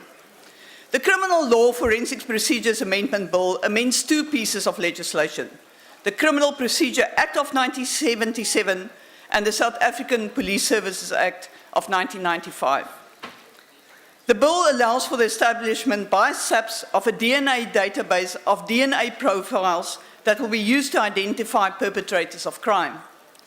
DNA is as unique as fingerprints, and while perpetrators can wear gloves to hide their fingerprints or wipe the scene after the crime is committed, they almost always leave DNA on a crime scene. What will happen once the bill becomes an act, in simple terms, is that at the crime scene, the police will look for evidence. Amongst the evidence would be that DNA that is left behind. This will be known as the crime scene samples, and it will be loaded onto the database under the crime scene index. The police will then run that sample against the other indexes on the database, and if they get a hit, they will be able to identify the perpetrator. If they don't get a hit, they will continue the investigation, and when they find the suspect and arrest him or her, as they take fingerprints from the suspect, they will also take the suspect's DNA. This will then be run against the crime scene index, and if it matches the profile derived from the crime scene, solid evidence that can be presented in a court has been achieved. DNA will be taken by specially selected and trained police officers through a non-intimate buccal sample. Training will be conducted by the Department of Health as per the Health Act. The bill puts an obligation on SAPS to take the DNA of suspects in serious and violent crimes. After some deliberations in the committee, a list of these crimes where SAPS have no choice but to take the DNA was developed and inserted in Schedule 8 in the Criminal Procedure Act. This was done to ensure that we prioritize the most serious and violent crimes. These crimes include crimes such as treason, terrorism, murder, rape, sexual offences, robbery, housebreaking, and various other crimes. In taking in consideration legislative development as we were processing the bill, torture and the trafficking of people were also included in the list of offences as these bills were signed off during that time. Apart from these crimes where SAPS must take these samples, SAPS will have the discretion to take samples from arrestees of other crimes if they have reason to believe that that suspect is linked to another crime. Furthermore, the bill makes provision for the minister to extend this list of crimes as is needed. The bill amends the South African Police Service Act, Act 41 of 1995, with the insertion of a new Chapter 5B. In this chapter, it spells out for what purposes comparative searches can be conducted on the DNA database. These are, as a criminal investigative tool in the fight against crime, to identify persons who might have been involved in the commission of offences, including those before the bill becomes into operation, to prove the innocence or guilt of an accused person in the defence or prosecution of that person, to assist with the identification of missing persons or unidentified human remains. Very importantly, the committee felt that provision should also be made for the use of the DNA database for the purposes of exoneration of convicted offenders. If a person is serving a sentence and that person knows that they are innocent and that they can prove their innocence with DNA, the bill allows for it. This is in line with our human rights basis. The bill allows for different indices. These are the crime scene index, the arrestee index, the convicted offender index, the investigative index, and the elimination index. The Honourable Sabia will speak more in detail on these indices and the population thereof, as well as removal of profiles from these indices. For me, just to highlight that in accordance with the Child Justice Act, sub-indices will be created for children under these indexes, and different rules will apply for the removal thereof as well. Furthermore, the bill will be applied retrospectively, and therefore the South African Police Service will have to enter into an MOU with the Department of Correctional Facilities so as to take the DNA of already convicted offenders for these crimes in our correctional facilities. Remand detainees and those out on bail for Schedule 8 offences will also have to submit DNA. These samples will be used to populate the databases. There are two reasons why this is important to do. The high rate of reoffenders in South Africa and the non-integration of the systems used by the various departments within the criminal justice system. Many a times, SAPS will be looking for an offender, not knowing that he or she is already in a correctional facility serving time for another crime. This is one of the biggest challenges and something that we would urge members of the executive in this cluster to address with urgency. Despite the billions already spent on the CJS and IJS revamp, very little is physically available to see the integration of these systems. It is important that I highlight here that under the Elimination Index, the committee included, and this is very important in light of the reports and the problems that we do have with criminality within SAPS as well. The committee decided to include that all new recruits within the SAPS DNA profile must be loaded onto the Elimination Index. We would have liked to include all samples of all SAPS members onto this index, but was advised that the necessary label consultation did not take place and that it would not be possible. We would, however, Minister, urge yourself to have a discussion with SAPS management and the unions and look at the possibility to get it done. Firstly, on a voluntary basis with the view of eventually making it compulsory through an amendment of the bill. In the Missing Person and Unidentified Human Remains Index, provision is made for familiar searches. This is the only place where we do allow familiar searches. If a child goes missing, the parents can provide DNA of the child, either through a hairbrush or whatever else is available, that can assist the police in a search for this child. And this is something that we believe is extremely important in light of the many children that do go missing in our country. This index and familiar searches will also be used in cases of natural disasters or big accidents. The bill provides for compliance with quality management systems to ensure that the evidence cannot be challenged in court. Section 15Q provides for the analysis, the retention, storage, destruction, and disposal of samples. It is only crime scene samples that will be kept indefinitely. All other samples will be destroyed after the profile has been loaded onto the DNA database. Section 15S provides for offences for the abuse, misuse, manipulation, disclosure, loss of, damage to, or the unauthorised destruction of information on the NFDD, the National Forensic Database, with an imprisonment not exceeding 15 years for a natural person and a fine for a juristic person. DNA is valuable to insurance and medical companies. The committee wanted to ensure that there is a strong deterrent that is put in place in order to make sure that they do not entice members of the police service to give them DNA profiles. Section 1510 makes provision for training and awareness programs. The Secretary of Police must ensure the development of guidelines for awareness programs are developed, the implementation thereof monitored, and it be assessed. Section 15V establishes a National Forensic Oversight Board, and the Honourable Schneemann will address the board and its functions in more detail. Let me just highlight two issues. The board will have an advice and oversight function and will also be the body where someone can complain when they feel that their DNA has been abused. Honourable Minister, the costing and the implementation plan presented to the committee a concern. The Parliament appeared in front of the committee 3 times on this issue, and it was only through persistence that we eventually got to a point that we could agree that we received something that we can work with.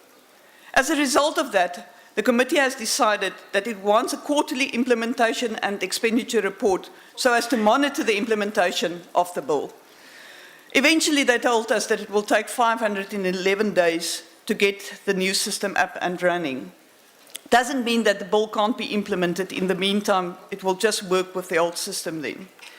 Honourable Speaker, honourable members, the implementation of the bill and the cost to the state is high, but we believe that South Africa needs this, and when it's properly implemented, the benefits that we as a country and a people will reap from it will far outweigh the initial financial costs. This is not the silver bullet that will put an end to crime, but it will go a long way, supported by proper investigation, to increase our guilty verdicts in court.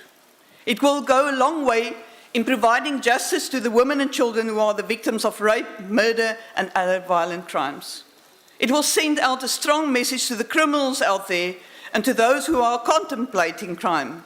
This ANC government is serious about fighting crime and ensuring the safety of our people. I want to thank the members of the committee for your dedication and the spirit in which we could engage on the bill. There was a shared support for the bill, and most of you, most of the time, did not try and make cheap politics from the bill. The Secretariat and the legal team, thank you. Interested parties who sat through every meeting, every minute, your dedication is appreciated. Some of them are in the gallery today. The parliamentary researchers, as always, your contributions were empowering. Members, the committee secretaries who worked on the bill, to all of you, thank you as well. Commissioner Shezi from the side of the police, who has been at every single meeting and who had to give us technical advice, and the way in which you were patient with our sometimes not having the same knowledge that you do have in the scientific field. Minister, also a word of appreciation to you and the ministry. Your commitment and dedication in the fight against crime, though not always appreciated, does not go unnoticed.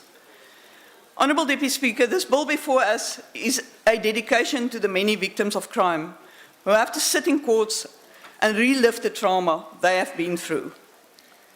We had one special submission during the public hearings of a young woman, gang rape. Expired, Honourable sorry. Member. Thank you. Sorry. Thank you very much. Honourable Kolopana.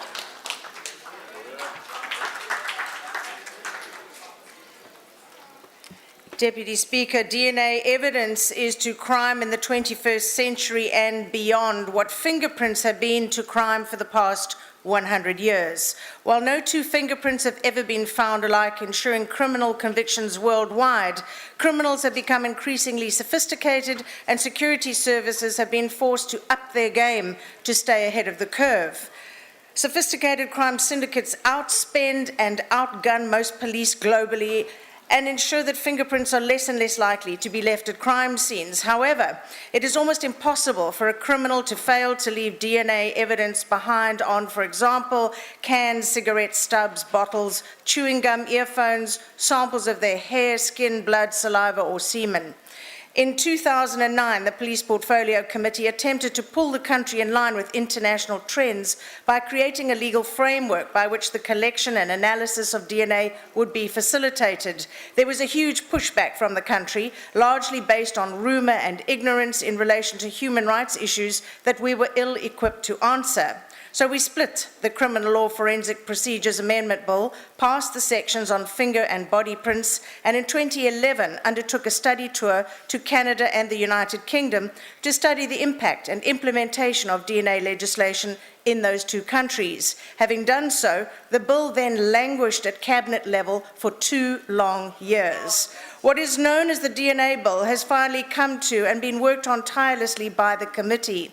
Certain political differences have arisen, such as the ANC insistence that the selection of board members to populate the National Forensic Oversight and Ethics Board be centralised and appointed by the minister with zero input from the committee, a move that is total anathema to the Democratic Alliance with its open opportunity philosophy.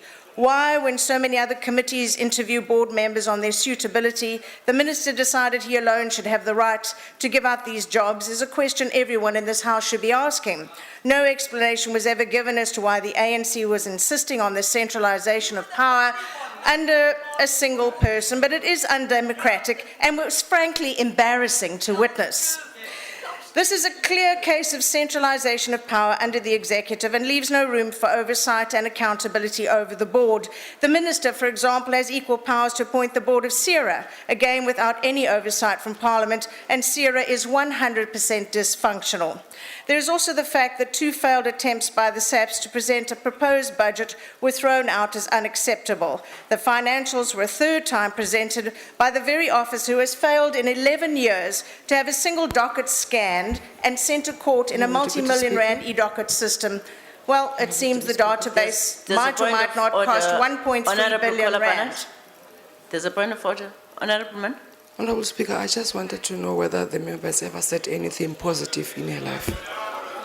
That's not point of order. Continue, Honorable Khanapana. Then came the shocking revelation by the Minister of Police in answer to my parliamentary question. He has admitted that forensic backlogs had increased by 322% since last year. Now, we had been assured that the massive backlogs from 2007 to 10 were a thing of the past, and yet they're back with a vengeance, having soared back up to 10,247 entries. Now, as a result, the cases relating to the outstanding DNA and drugs analysis cannot be finalized, cannot go to court, criminals remain on the street, and justice for victims of crime is delayed. The Democratic Alliance believes this massive database would give life to hundreds, if not thousands, of cold cases by matching DNA from the unsolved crime scenes to the DNA of known felons. However, if we now factor in the planned passing of the DNA legislation today, which will see DNA samples taken from every correctional services inmate, as well as newly arrested offenders in the country, the sad reality is that with this proof that backlogs are once again a reality, there's a very real fear that a backlog of monumental proportions will develop. Although the DA has been one of the strongest supporters of this legislation as a crucial 21st century crime-fighting tool, this revelation shows that the system may well fail through a lack of resources. Now, while this DNA bill would finally allow us to catch up to the UK, which in 1987 became the first nation in the world to utilize DNA evidence, and that was to exonerate a man, and to most countries linked to Interpol, it would also allow for the swift identification of human remains. It's crucial for identification after, for example, fires or airplane crashes. However, families such as those of Morgan Pillay and Tongaat are unable to bury their loved one as they await DNA identification after a house fire, or that of 76-year-old murder victim Lorraine Shepherd in Port Elizabeth. They are forced to wait in agony as the suspects walk the streets of Port Elizabeth 7 months after the murder, and the detectives await DNA results. They're held hostage by shoddy administration. Additionally, rape survivors are finally realizing the cases are not being investigated in any real manner, and that their attackers go undetected or let off scot-free because of these SAPS bungles as machines sit idle because tenders for consumables have not been called. While on the international study tour, ANC, IFP and other members refused to have their DNA taken so as to allow them access to the inner sanctum of the laboratories, and the current chairperson of our committee did not join us on the Canadian leg of the tour, as I gather she was refused a visa. But they have, I believe, come to understand and accept the crucial necessity of such a database. It was on those forays into the laboratories I came to know and deeply respect Major General Adeline Shezi, the powerhouse woman behind the criminal DNA database. The public pays billions of rands for these forensic laboratories in the hopes that criminals will be successfully apprehended and jailed. Whether the SAPS of today has the capacity to create and run the proposed DNA criminal database is still the question. With this Major Shezi at the helm, I have this is an excellent piece of legislation which will fall like an anvil on the heads of criminals. I was greatly saddened that the committee chose not to follow through on our wish to ensure that every SAPS member had their DNA taken, checked and stored.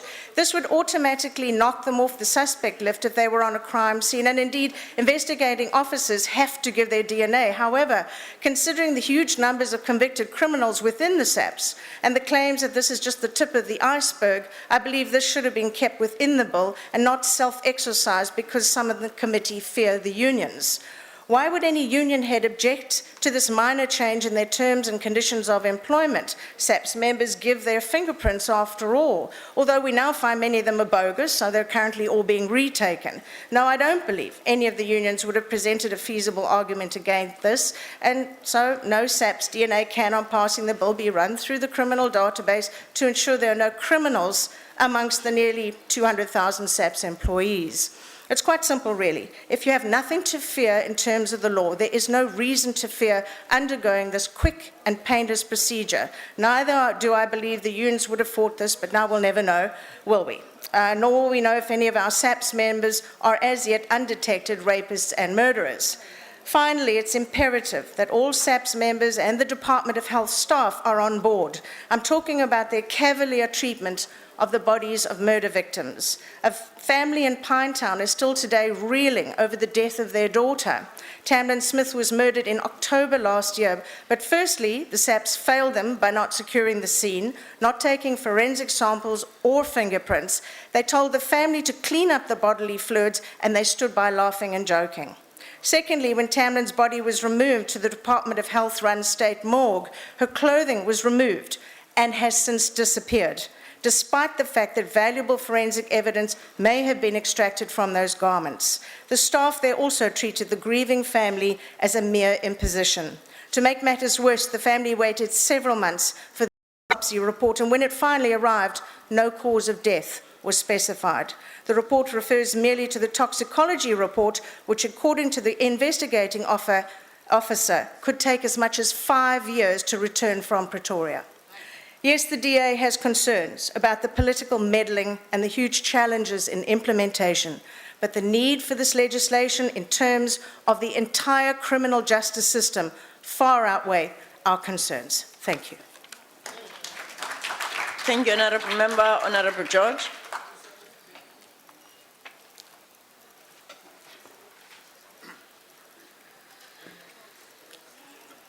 Madam Deputy Speaker, Mr. Minister, Members of Parliament. City Press of 18 August profiled the struggle of a remarkable South African Vanessa Lynch, whose father was murdered and the file on the case closed without investigation. Enough DNA samples of the murderers were everywhere, but no law was in place to use that.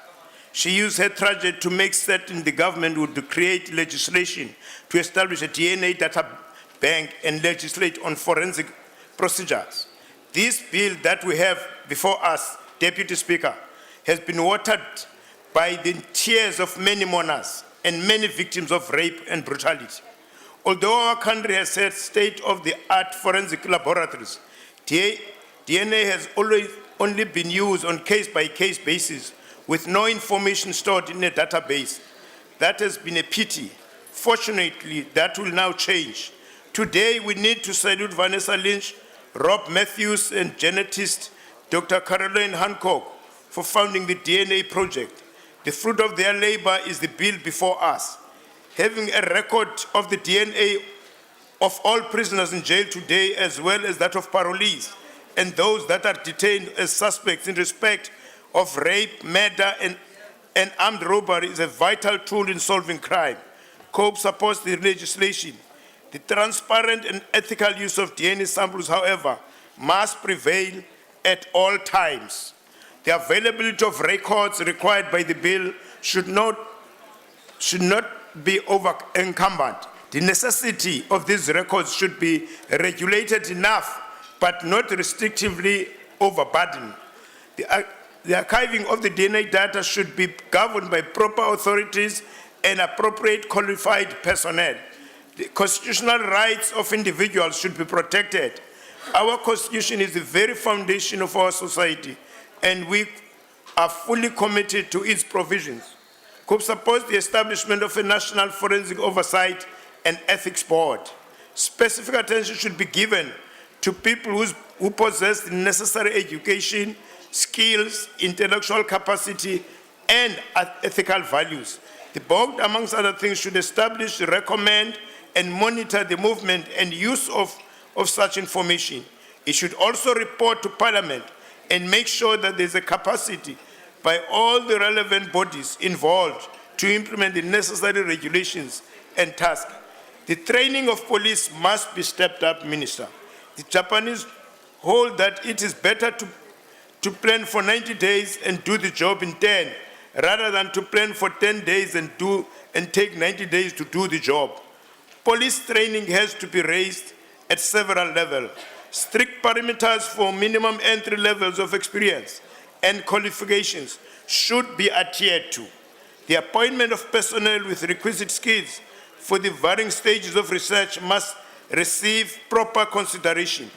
The use of DNA material that may be gathered for such purposes should be retained for purposes of advanced crime investigation, that linking of crimes. This is of utmost importance in a country as rich as ours, capacity building and continuous training must be given serious attention. The advent of internet and international accessibility crime registers have made it impossible to govern the type of information that can be controlled or publicized for public consumption. We have to live with this. After this bill is signed into law, government will have to give attention to the manner in which warrants of search and seizure are served, how buccal samples are taken, and how the principle of innocent until proven guilty will be perpetuated. The request of the public use of such information should be properly monitored and governed accordingly. The danger of scammers fishing for people's identities and canvassing for business and perpetrating fraud through accessing fingerprints and other collecting data are real. I say to you, Minister, welcome to the digital age. I trust the government is located in tomorrow and not yesterday. I want also to add, thank those members of the police service who went out of their way to support when we were drafting this bill. Thank you very much. Thank you, Honorable George. Honorable Ndlovu.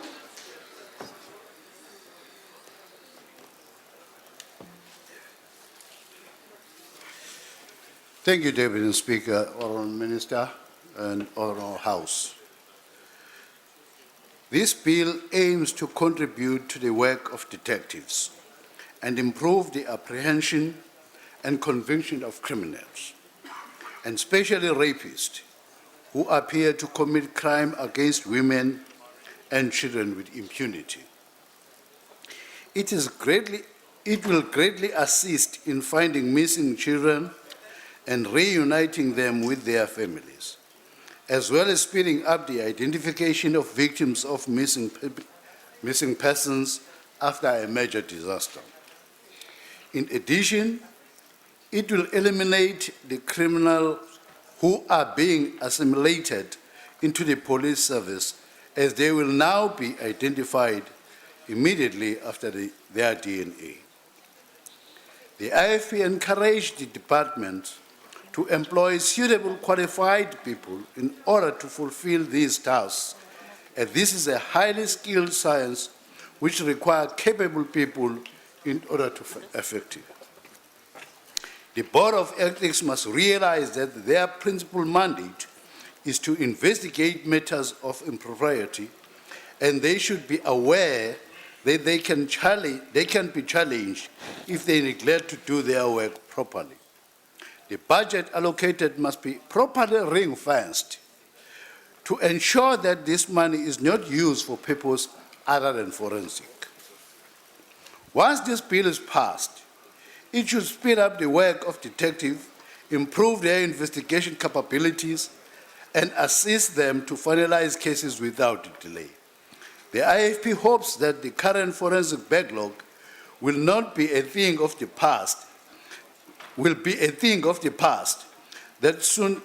the courts will no longer have to wait years for DNA results before cases can be finalized. The management of the SAPs must take into account the findings of the Board of Ethics and act on them. Honourable members, this bill before us is a dedicated bill to many of the victims of crime who have to sit in courts and relieve a trauma they have been through. We have one special submission during the public hearing of a young woman, gang raped, who shared her story with us. We appreciate the honesty, the tenderness, and dedication. She took a decision not to sit in the corner and let the horrible events that happens to her get her down. Instead, she started a foundation speaking to women about rape and the importance to come forward and speak out. It is for the people like her, it is for the families of loved ones left behind that you want to say This is for you. This bill is for you. I thank you, Madam Speaker. Thanks. Thank you, Honourable Member. Ngicela ilunga elihloniphekileyo uDSBia.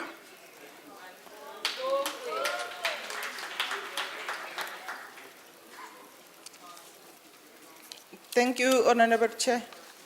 Ministers, Deputy Ministers, Member of Parliament, Sanbona. Mine is on indices. We have got 5 types of indices. 1, a crime scene index. 2, an arrest index. 3, a convicted offender index. 4, an investigative index. 5, an elimination index. 6, a missing persons and unidentified human remains index. Kuyomele ke wonke ama members e parliament not amaphoyisa wodwa abe responsible for le bill nalama index siwazi. Ungatholi ilunga lomphakathi lihle yakubuza ukuthi uyazi ke ngisazoke ngiyochecka nje ukuthi bathini manje lapha kule portfolio. Kumele nazi ukuthi kuthiwani ngalama index. Uyichaze nawe one by one ukuthi usho ukuthini awu 6. Thanks.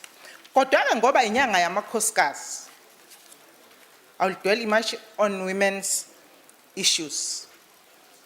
Honorable Chair, the Criminal Law Forensic Procedures Amendment Bill makes several advances towards improving the fight against crimes against women and children, predominantly in terms of sexual offenses. DNA evidence has become a critical tool for police investigations and prosecution of sexual assault cases, both national and international. DNA evidence can be used to prove that sexual assault occurred and, importantly, to show that the alleged offender is the source of the DNA left on the victim's body. DNA evidence has proven valuable in solving sexual offenses, especially those in serial rape cases.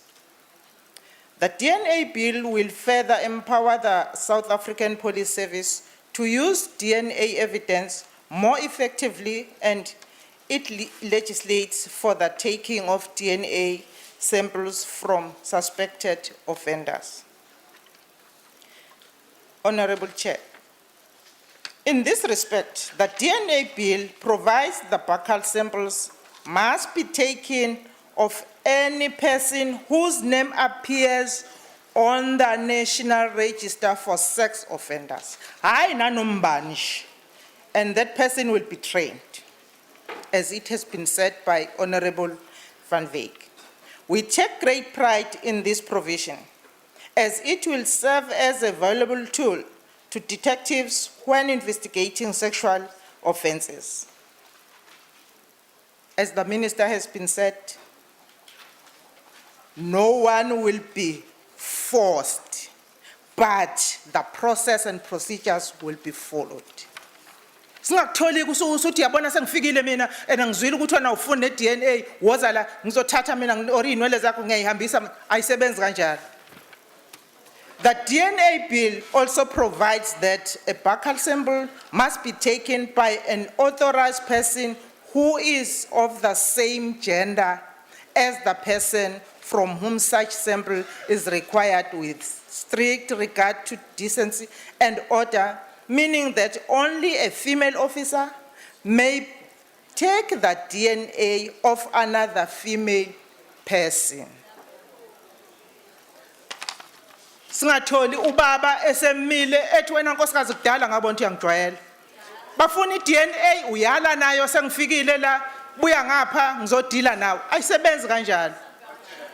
Noma ngabe ulilungu leParliament ungazosabisa lo nkosikazi lona ukuthi mina ngifuna ukudila ngawo kanjalo nabo mama khona abazosizofika sethi wena baba kudala ngubonile ngifuna iDNA ngizwile ukuthi uyabaleka nayo woza ngapha. Female will deal with females, male will deal with males. Ima kanjalo nje.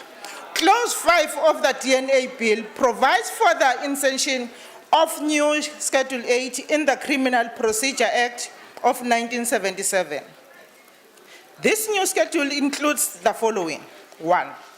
Rape or compelled rape as contemplated in Section 3 and 4 of the Criminal Law, Sexual Offences and Related Matters Amendment Act of 2007. 2. Sexual assaults, compelled sexual assaults or compelled self-sexual assault as contemplated in Section 5, 6, or 7 of the Criminal Law, Sexual Offences and Related Matters Amendment Act of 2007, Act number 32 of 2007.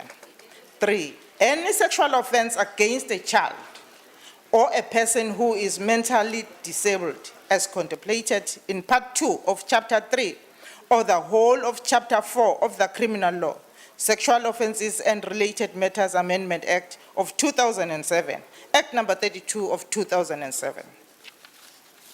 Honorable Chairperson, the bill also provides that buccal samples must also be taken of alleged perpetrators before appearance in court to be formally charged for any offense referred to above, and that once an alleged sexual offender is convicted of a sexual assault, their DNA profile will be stored in the National DNA Database indefinitely.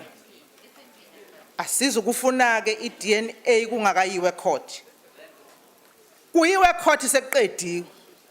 Akuzukusho wena njalo ukuthi bakhona abatrain obenza lo msebenzi. Yibona bazosho ukuthi ke konke siya court nje sekuphelile, i-DNA usuwenzile uqedile.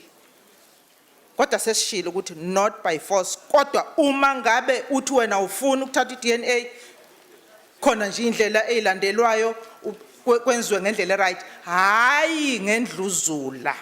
Thanks. The DNA bill considers the fight against crime on women and children of the utmost importance, and I am confident that this legislation will ensure that those making themselves guilty of sexual assault and rape will be caught and convicted more effectively with the assistance of this legislation. Sonke-ke njengama members eParliament siyaphuma siyosupporta ukuthi le bill isebenze ngendlela right, silekelelane, kungabe ukuthi sithi sibuka lamaphoyisa ukuthi akwenzile nomsebenzi, sithina siwenzile yini, asisebenzisane. Ngiyabonga Chairperson. Thank you, Honourable Member. I now recognize the Honourable SN Swart. Thank you, Chairperson. We from the Justice Portfolio Committee kind of kept a watching eye on this bill that was done so well by the Police Portfolio Committee, and we from the ACDP welcome and support the finalisation of the bill, which is long overdue in its making. And as we know, it amends the current Criminal Procedure Act, which requires that a court order be granted before a DNA sample is obtained. Now with this amendment, an arrested or charged person will not be able to refuse to allow a sample to be taken from them, and the requirement of a court order falls away. Now, given the exceptionally high crime rate in South Africa, and as pointed out by various other speakers, this move is to be welcomed and is long overdue. The legislation which allows for the SAPS system to be linked to the fingerprint database of Home Affairs and the thumbprint system of the Department of Transport should enable the police to not only be more effective in solving past, present and future crimes, but also increase their ability to link perpetrators to multiple crime scenes. And it's quite shocking that it's taken such a long time for this bill to be finalized and to get to this stage, given that DNA evidence has been in the domain for so many, many years. Now, it is extraordinary from a legal perspective that the bill will operate retrospectively, but we believe as ACDP that that is necessary in the fight against crime. No doubt some people will contest this from a constitutional perspective, but we do believe that this is necessary to build up the DNA database of those already imprisoned and convicted for serious offences. We're also aware that the Human Rights Commission argued that the mandatory taking of fingerprints and DNA samples must be balanced against the right of privacy, and that this was largely part of the debate against this bill that has now been dealt with. We see that the bill provides for a National Forensics Oversight Board which will monitor compliance of ethical and privacy issues, and that the Human Rights Commission will also form part of that board and participate in its proceedings and provide input in the oversight body. We believe that this is a vital check and balance and will help increase the bill's effectiveness.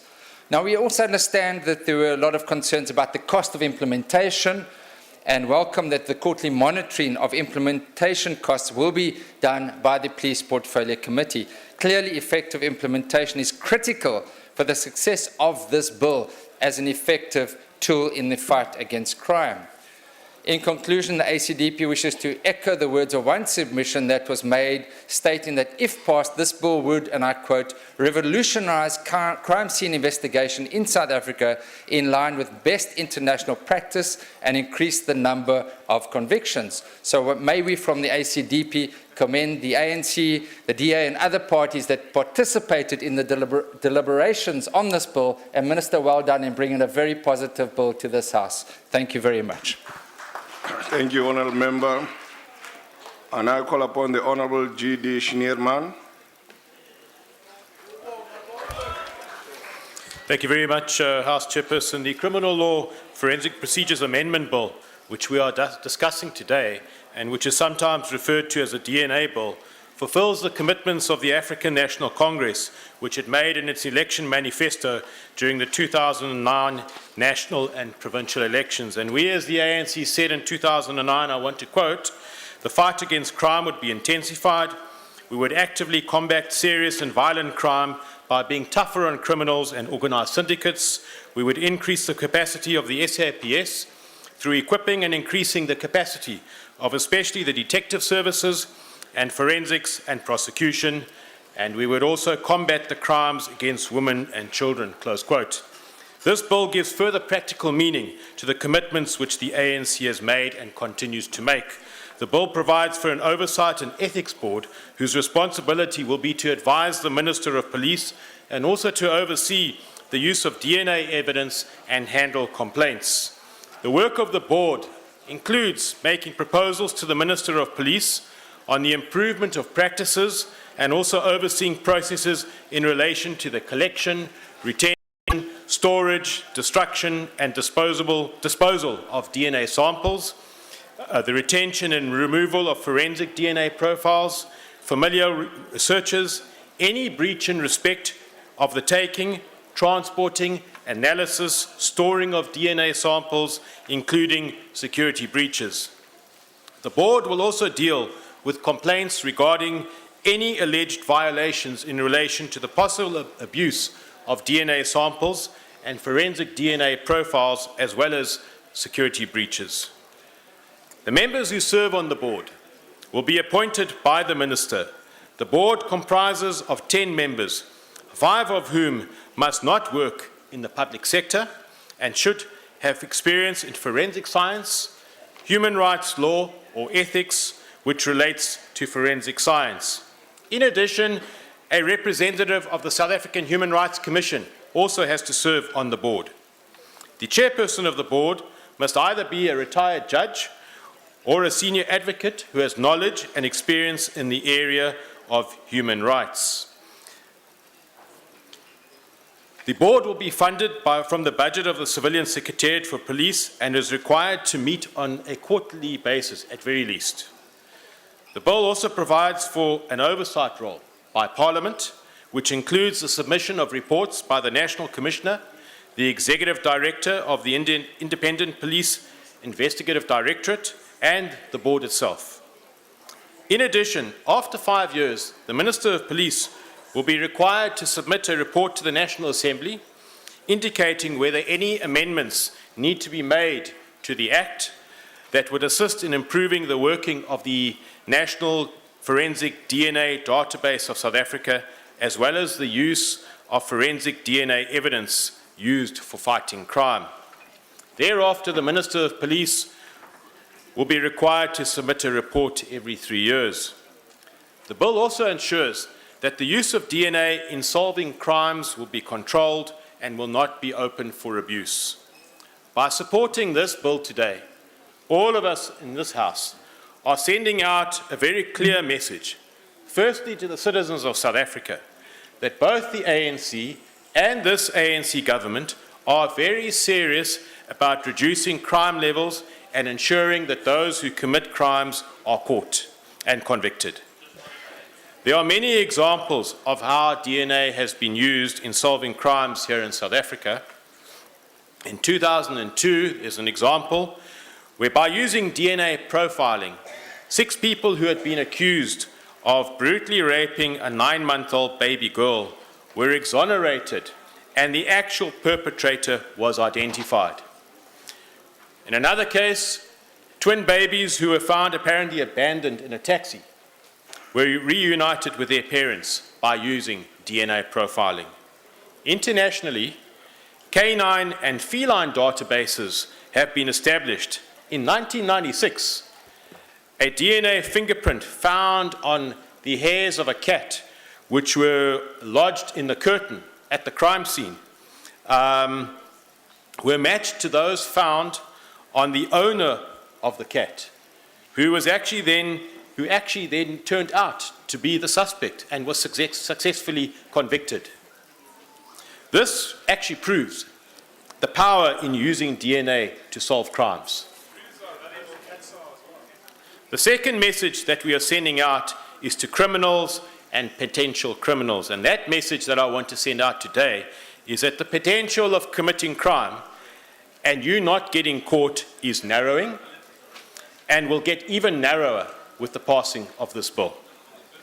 To the South African Police Service, we want to say that, and we want to ask you to ensure that our men and women in blue are well trained on the use of DNA in fighting crime.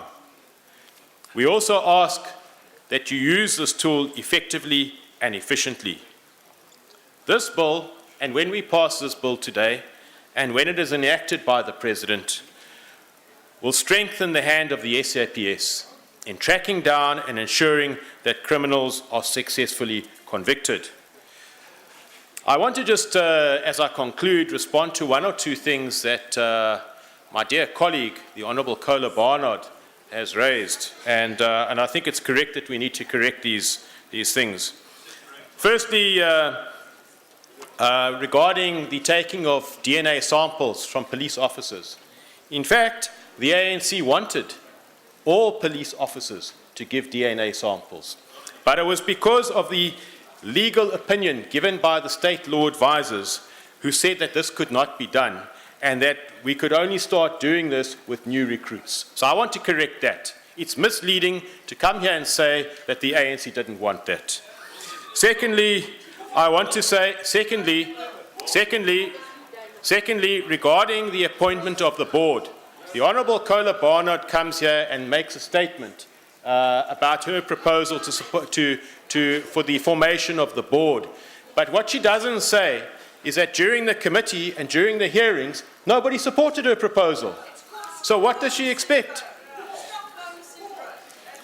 The last point that I want to raise is that it is factually incorrect to come here and say that this bill was left lying in the office of the minister. It is not correct. To remind the Honourable Kola Barnard, this bill, when it was presented to the Police Portfolio Committee in around about 2009, early 2010, the committee took a decision to split the bill and to deal with the issues of fingerprints first. Thereafter, the committee then went on an oversight visit, or a study tour, should I say, to Canada and to the United Kingdom in 2011, and the police accompanied the study tour to Canada and the UK. Only thereafter, once we had come back, we were able to give the information, the findings that we'd been able to find out, what we had observed, what we had learned. We were able to share that with the South African Police Service and the Minister. We're now in 2013, so that was 2011. During the course of 2012, the department was then actively putting together this complex piece of legislation. So to come here and say to us that this bill was left lying, that the ANC is not serious, that the Minister is not serious, is factually incorrect. And I would like to suggest that the Honourable Kola Barnard stop being so economical with the truth. I think it's wrong. and I think we should be factual. The ANC supports this bill. Thank you very much. Thank you, Honourable Member. I now call upon the Honourable the Minister of Police.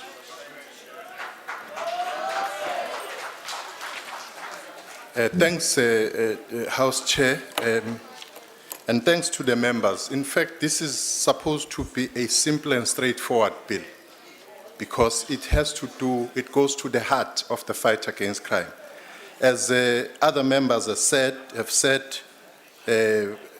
Honourable George, on the training for specialization, in fact, this is what would be done to ensure that we up our end, particularly in this area. The breakthrough against particularly sexual offences, as Honourable Ndlovu has said, the very noble, the modernization in the fight against crime, as has been said by Honourable Swart there, issues of women benefiting, but generally people who are victims of violent crimes. The strengthening of the hand of SAPS, as Honourable Schneemann has said here. Now, there are basic things we need to do. The Honourable Member, Kolapana from the DA, is confusing the disciplines within the forensics with DNA. She takes the DNA and drug analysis and makes it one thing, multiply that and say there's this huge backlog. It's ABC which we have to take her through. 0.06% of DNA analysis in 2011-2012, 0% in trichology, 0% on trichology, 0.02% on drug analysis. Now, to club everything, because you want to make government and everybody look bad, you are going to be exposed for what you are, because all members of the committee are saying one and the same thing. Order, we please. need this act, and it is going to go on. Thank you very much.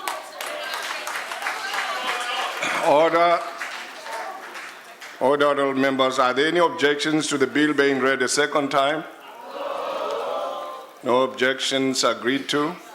The Secretary will read the bill a second time. House Chair, may I address you? Please. I would like, before the question is put, or maybe you want to put the question, to check whether there's a quorum in the House, please, for this bill to be passed. The whips. Can the whips look into that, please? May I request that we use the electronic system, sir, to check whether there is a quorum?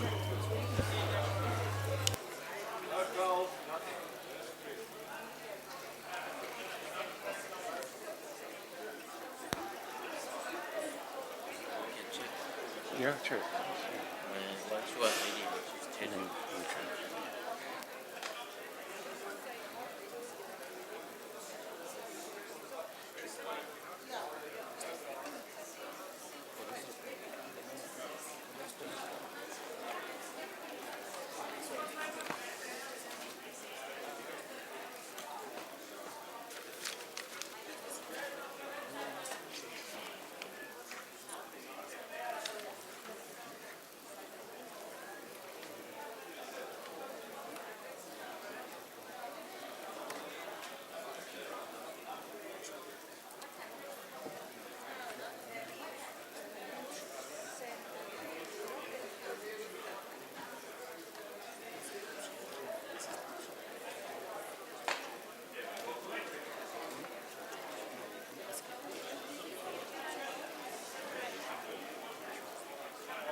Honourable members, we want to request you to press the yes button.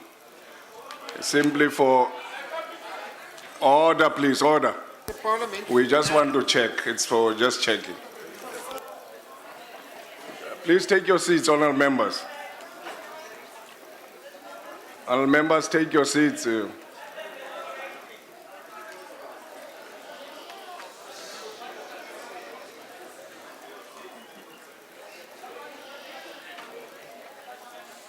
All members take your correct seat so that we can check correctly.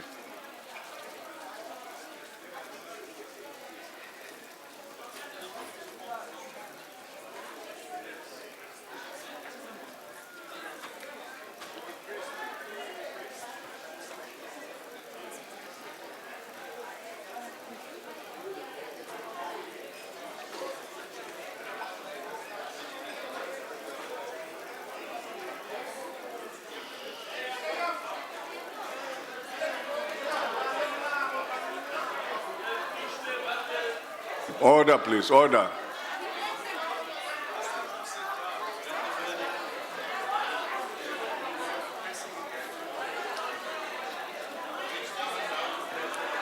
Oral members, just do as you are requested so that we can check and tell you whether we have a quorum or not.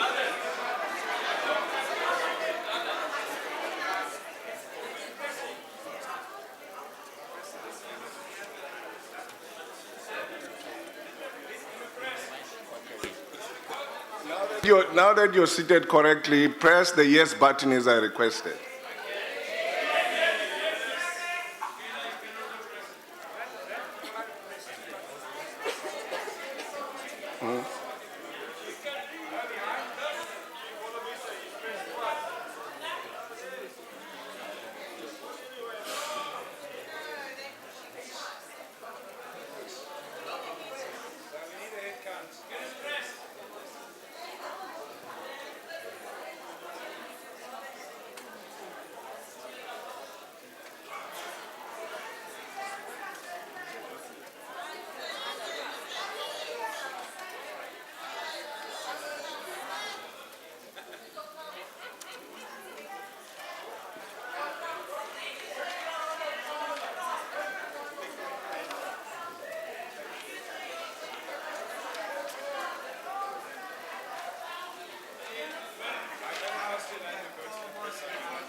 Honourable members, we have only about 175 members in the House, so we don't make that quorum. So what order please, order. Order please, order. It's either I'm going to go on and ask and see whether a division is called so that we ring the bells, or we can ring the bells now. Yeah. Can we then ring the bells now at least for 5 minutes? May I address you on this matter, House Chair? May I inquire why you're ringing the bells? We have not called for a division. I said I can go ahead and until you call it for a division. No, the Democratic Alliance is not calling for a division. We actually support this piece of legislation. But the point that we want to make is that there isn't a quorum to pass the bill. And I agree with you. Yes. So are you saying we should go on then? You are not going to ask for a division? The DA is not calling for a division, but we would like to establish what the quorum is, because without the quorum, the bill cannot be passed. No, then Madam, I think we have to take the procedure further then. I asked you and you said no, you wanted a quorum, and I said there is no quorum at the moment. Now I want to go ahead. I want to go ahead and ask for the support of the bill, yes or no. And then if you say no or yes, then I'll call in for the yes and the no's. And then you would have now to call in for a division. Then we would go ahead and vote. If there's no quorum, then we can't take it further. So let me take the procedure. That would be a shortcut, simply to say that it's not going to be passed. I said the bill. Are there any objections to the bill being read a second time? No objections, then agreed to. Are there no's? We write it also for 26.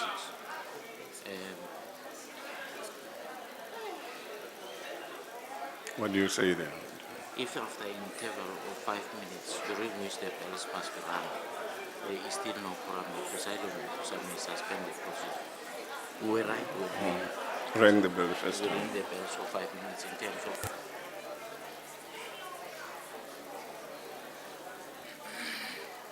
Honourable members, my attention is brought to the rules here.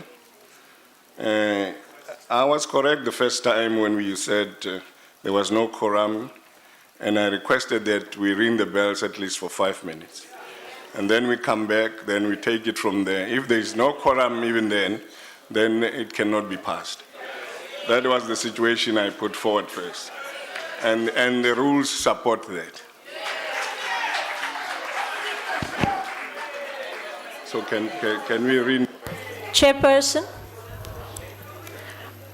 we just wanted to say that it's entirely in order. You're not the first person to be duped by the DA.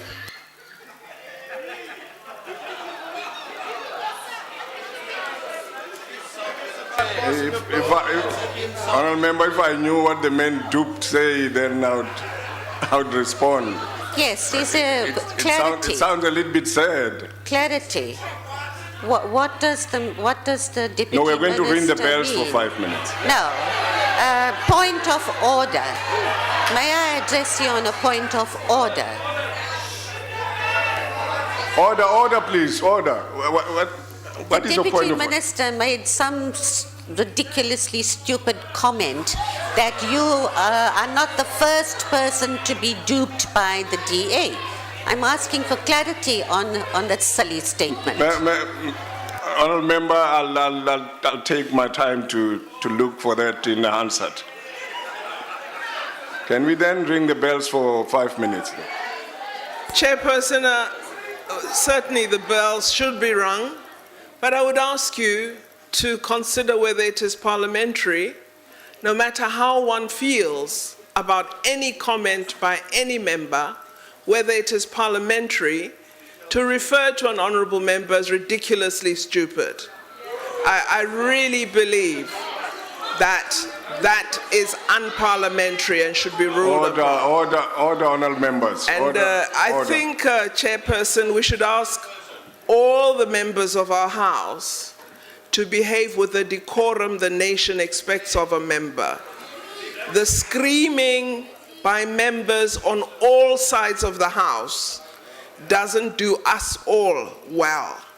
But I do believe the comment that was made about Honourable Chauhan is absolutely unacceptable. Thank you, Chairperson. Thank you, Honourable Minister. Order, please, order.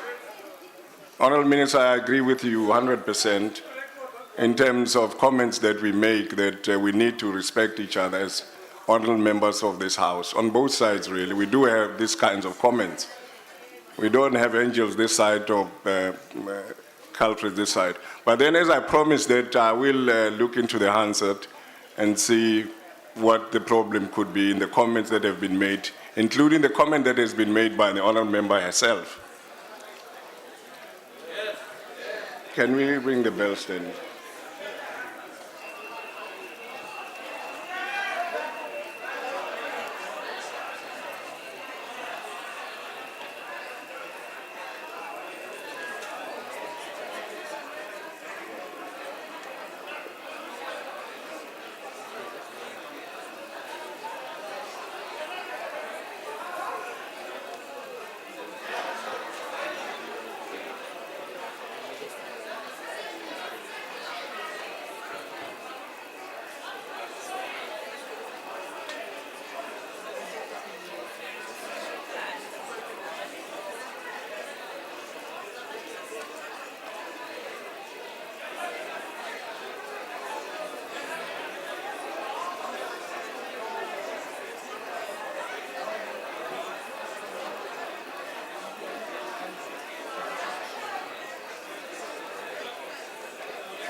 Hello, honourable members, order, please. Let's be seated.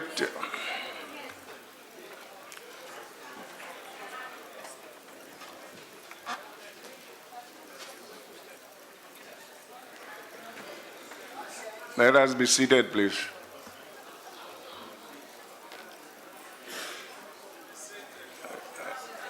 Can we then press again the yes button so that we can ascertain whether we have the quorum? Order, please, order. Can we not just do that?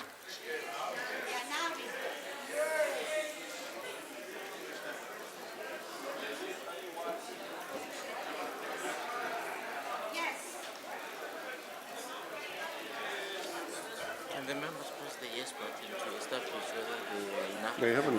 They haven't. Honourable members, it is said you have not really pressed the yes button as I requested. Okay. And please press your yes button.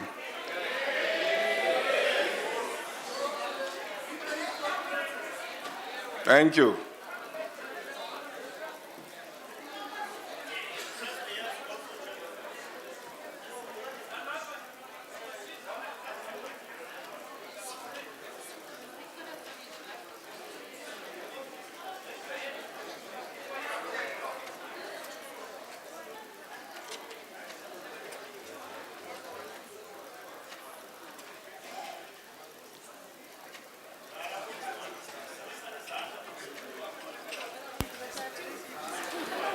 Honourable Chair, you know what I'm concerned about is the possibility of some of the technology not working, because in the past when we voted, some members, you know, what do you call these? The machines, yeah, are not fully operative.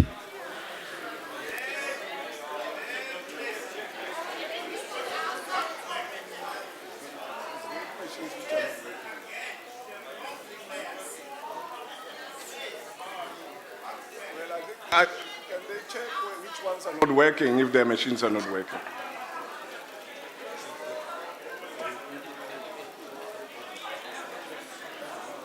Can we then check and count if machines are not working?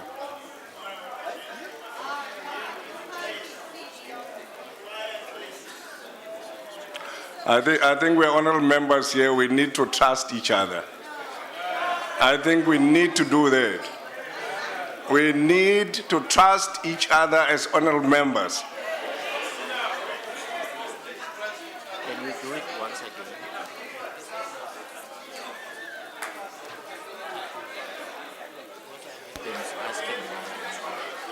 Honourable members, let me re-emphasize this. We're not voting for the bill now. We're simply trying to ascertain whether we have the quorum as it was requested. So please do the honest thing and press the yes button again. Because there are those who doubt. If you don't doubt, we're not voting, we're ascertaining whether we do have a quorum.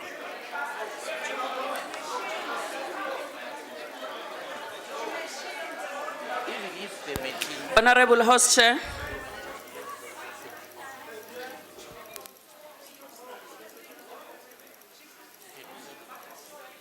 Honourable House Chair, may I address you, please? It is, just a moment, ma'am. It is said that even if the machine, you say it's not working, but just press because it will record that. Just press. Just press your yes button. Honourable Deputy Chief Whip, you wanted to? Yes, thank you. Order, please. I want to propose that we do a head count, because the pressing of the machine is not assisting the process. Some people are not doing that. Yes. Thank you.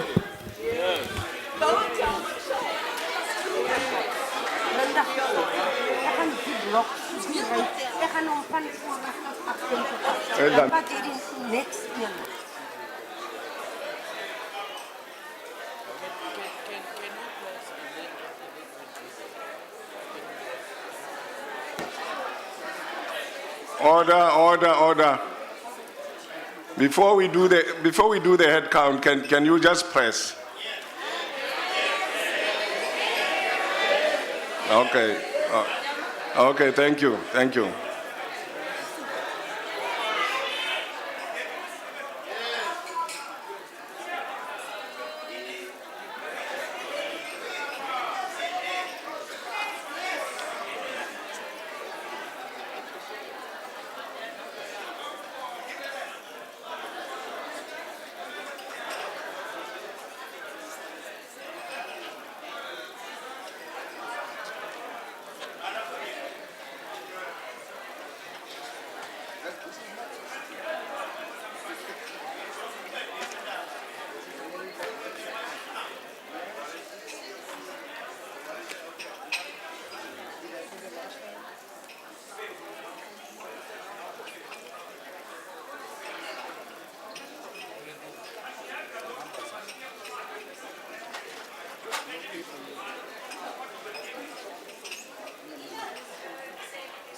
Chairperson, in terms of the law,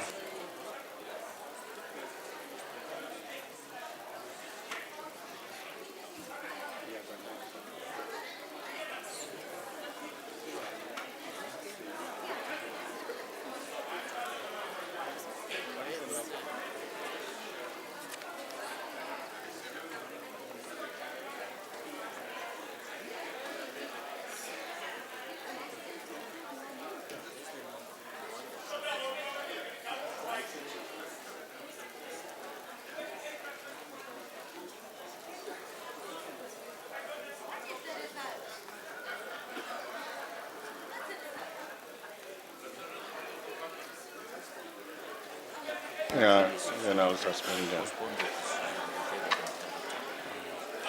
Honourable members, order, please. Again, we are not getting the quorum we require. We have 193. So we do not have the quorum. Order, please.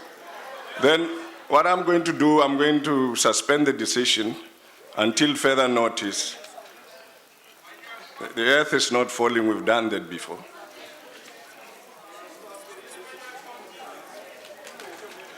The Secretary will read the second order. consideration of first report of Rules Committee of National Assembly.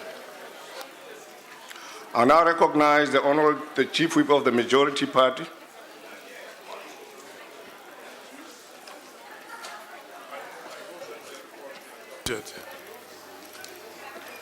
I move that the report be adopted. The motion is that the report be adopted. Are there any objections? No objections. Agreed to. The Secretary will read the third and fourth orders. Consideration of report of Portfolio Committee on Higher Education and Training on Strategic and Annual Performance Plan 2013-14 of Transport Education and Training Authority and Services Sector Education and Training Authority. Consideration of report of Portfolio Committee on Higher Education and Training on Strategic and Annual Performance Plans 2013-14 of Quality Council for Trades and Occupants and Council on Higher Education. I now recognize the Honourable the Chief Whip of the Majority Party. Chairperson, I move that the report be adopted. The motion is that the report be adopted. Are there any objections? Yes, I want to correct the reports, not one, both of them. The reports be adopted, yes. Are there any objections? No objections, agreed to. The Secretary will read the fifth order. Consideration of report of Portfolio Committee on Communications on deliberations on Brand South Africa under budget vote 1 presidency. I now recognize the Honorable Chief Whip of the Majority Party. Honorable Chairperson, I move that the report be adopted. The motion is that the report be adopted. Are there any objections? No objections, agreed to. The Secretary will read the sixth order.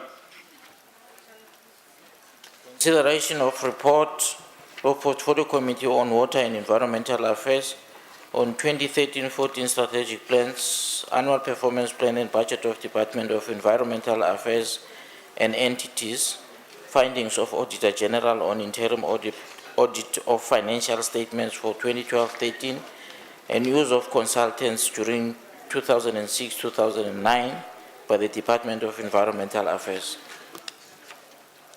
I now recognize the Honorable the Chief Whip of the Majority Party. Honorable Chairperson, I move that the report be adopted. The motion is that the report be adopted. Are there any objections? No objections, agreed to. The Secretary will read the seventh order. Consideration of report of Portfolio Committee on Sport and Recreation on study tour to Argentina from 29 June to 8 July 2012. I now recognize the Honorable the Chief Whip of the Majority Party. Honorable Chairperson, I move that the report be adopted. The motion is that the report be adopted. Are there any objections? No objections, agreed to. The Secretary will read the eighth order.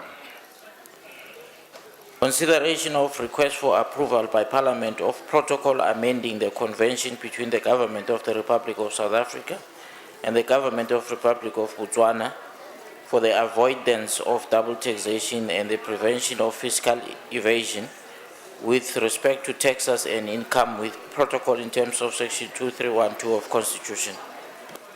I now call upon the Honorable D. Van Rooyen to introduce the report.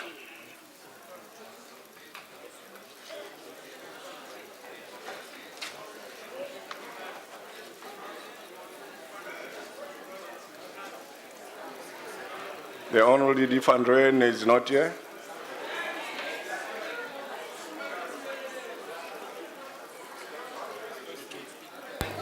Wait. You want to speak from the Honourable Member? Yes. Please go ahead.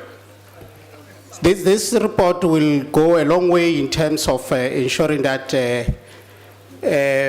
issues of tax evasion and tax avoidance in both countries are taken care of. So as a result, I will move that the report be processed. Thank you.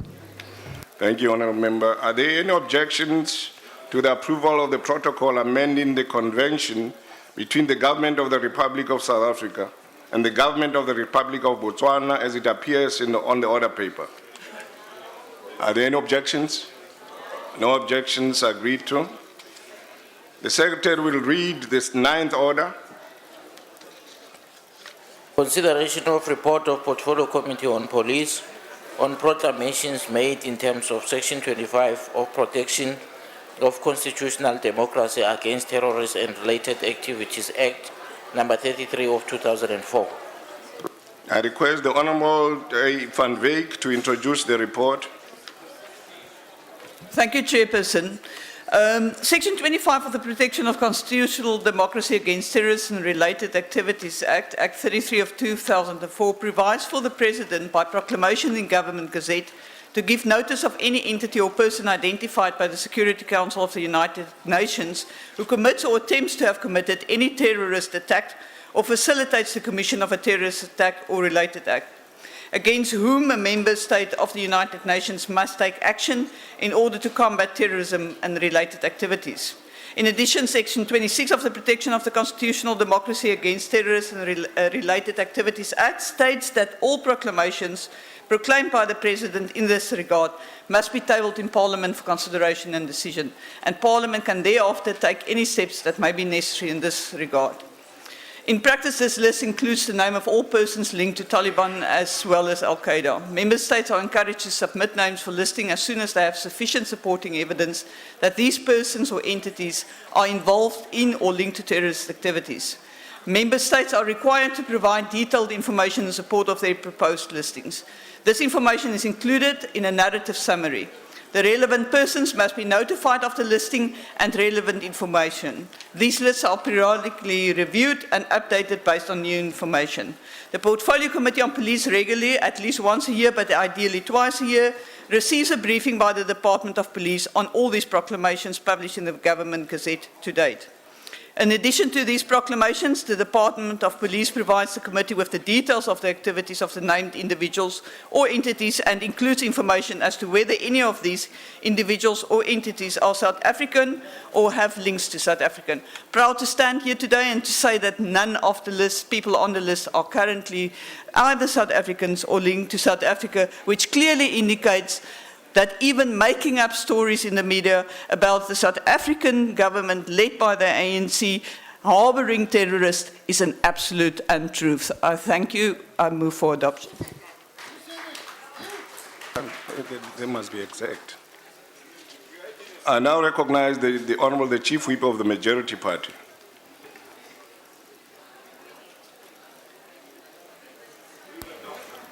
I move that the report be adopted and the proclamations approved. The motion is that the report be adopted and the proclamations approved. Are there any objections? No objections. Agreed to.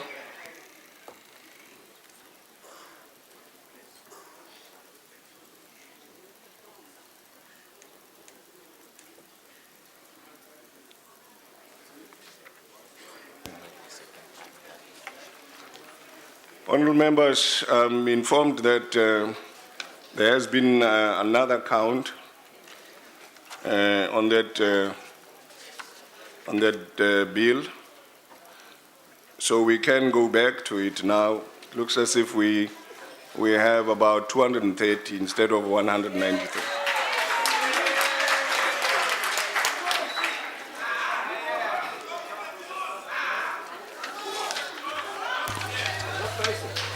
House Chairperson, may I inquire what count you are referring to? No. You said there's been another count. At the last count, you said that there were 193. Yeah. Yes. And now the staff has been doing some count also, just to make sure that we have an exact. So they found that we have 230 instead of 190. When did they come on this side of the House and do a count? Chairperson, may I address? Honourable members, I did say that we'll come back to this. I have no problem, sir, with you coming back to it, but you said there has Point been of a order. count. Order. Point of order, Chair. Point of order, Chairperson. Point of order, Chairperson. This House is not run by the DA. It is run by you, Chairperson. Make a ruling and decide.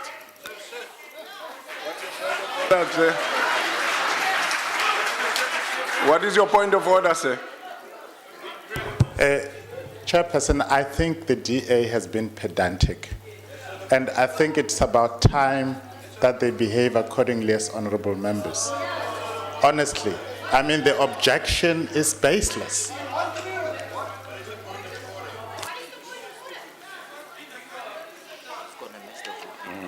Chairperson, can I address? Honourable members, I did say that we will come back to that once now we have ascertained a quorum and we need to go back to it.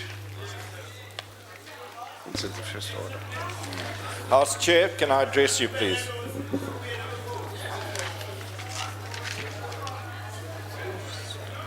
Yeah. We'll start there. Honourable members, I'll proceed.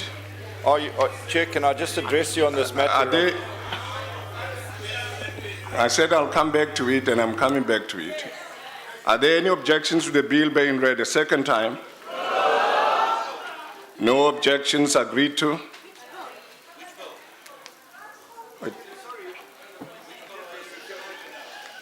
Chair, can I address you on this matter? I'm afraid You are confusing. We're talking about the debate on the criminal law, forensic procedures, amendment bill. But Chairperson, just... Honourable members, I'm not going to take any more orders on this.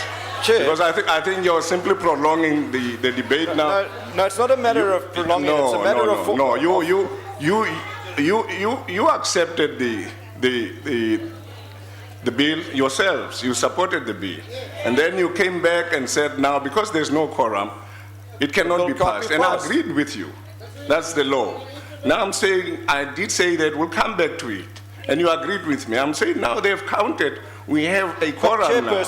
Therefore, I'm proceeding with as I promised to do that. I'm not taking any other points of order. Please. But who counted? That's the question, Chairperson.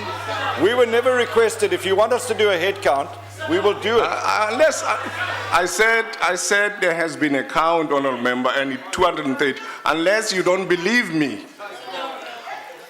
Honourable Chair.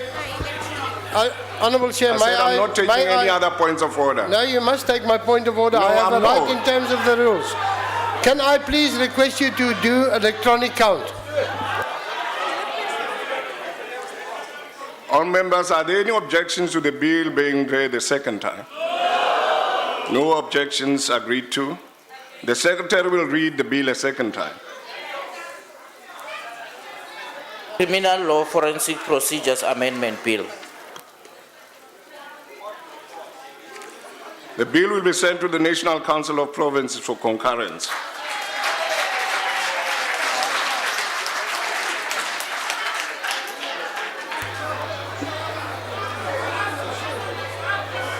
House Chairperson. The Secretary will read the 10th order. May I know what was the, what was the head count in support of this bill? It was ascertaining whether we have a quorum. Yes. What was it?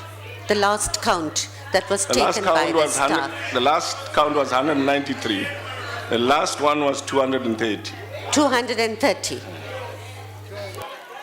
The Secretary will read the order, the 10th order. Consideration of report of Constitutional Review Committee on workshop held on 23 June 2012. Before I deal with that, let me also respond to the comments by the Honourable Chief Whip of the Majority Party. I think the Chief Whip is correct that the Chair runs the House. But I think Honourable Chief Whip should also consider the fact that points of order made by members, the Chair needs to respond to them.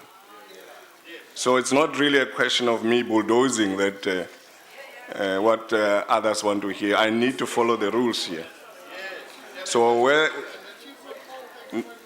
whereas I agree with the Chief Whip, but I also say that I needed to consider the points of order by other members of the House. I now recognize the Honourable Chief Whip of the Majority Party.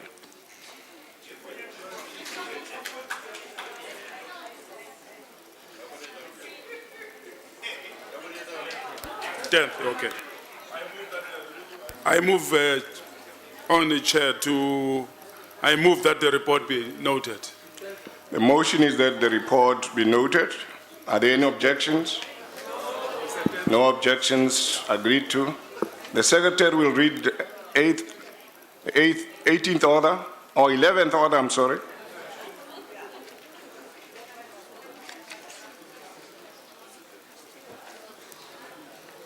Consideration of report of Portfolio Committee on Social Development on oversight visit to KwaZulu-Natal, Department of Social Development, South African Social Security Agency, Regional Office and its service area, National Development Agency projects, Coalition of Non-Governmental Organizations and Lifeline. And I call upon the Honourable Y.R. Bocha to introduce the report.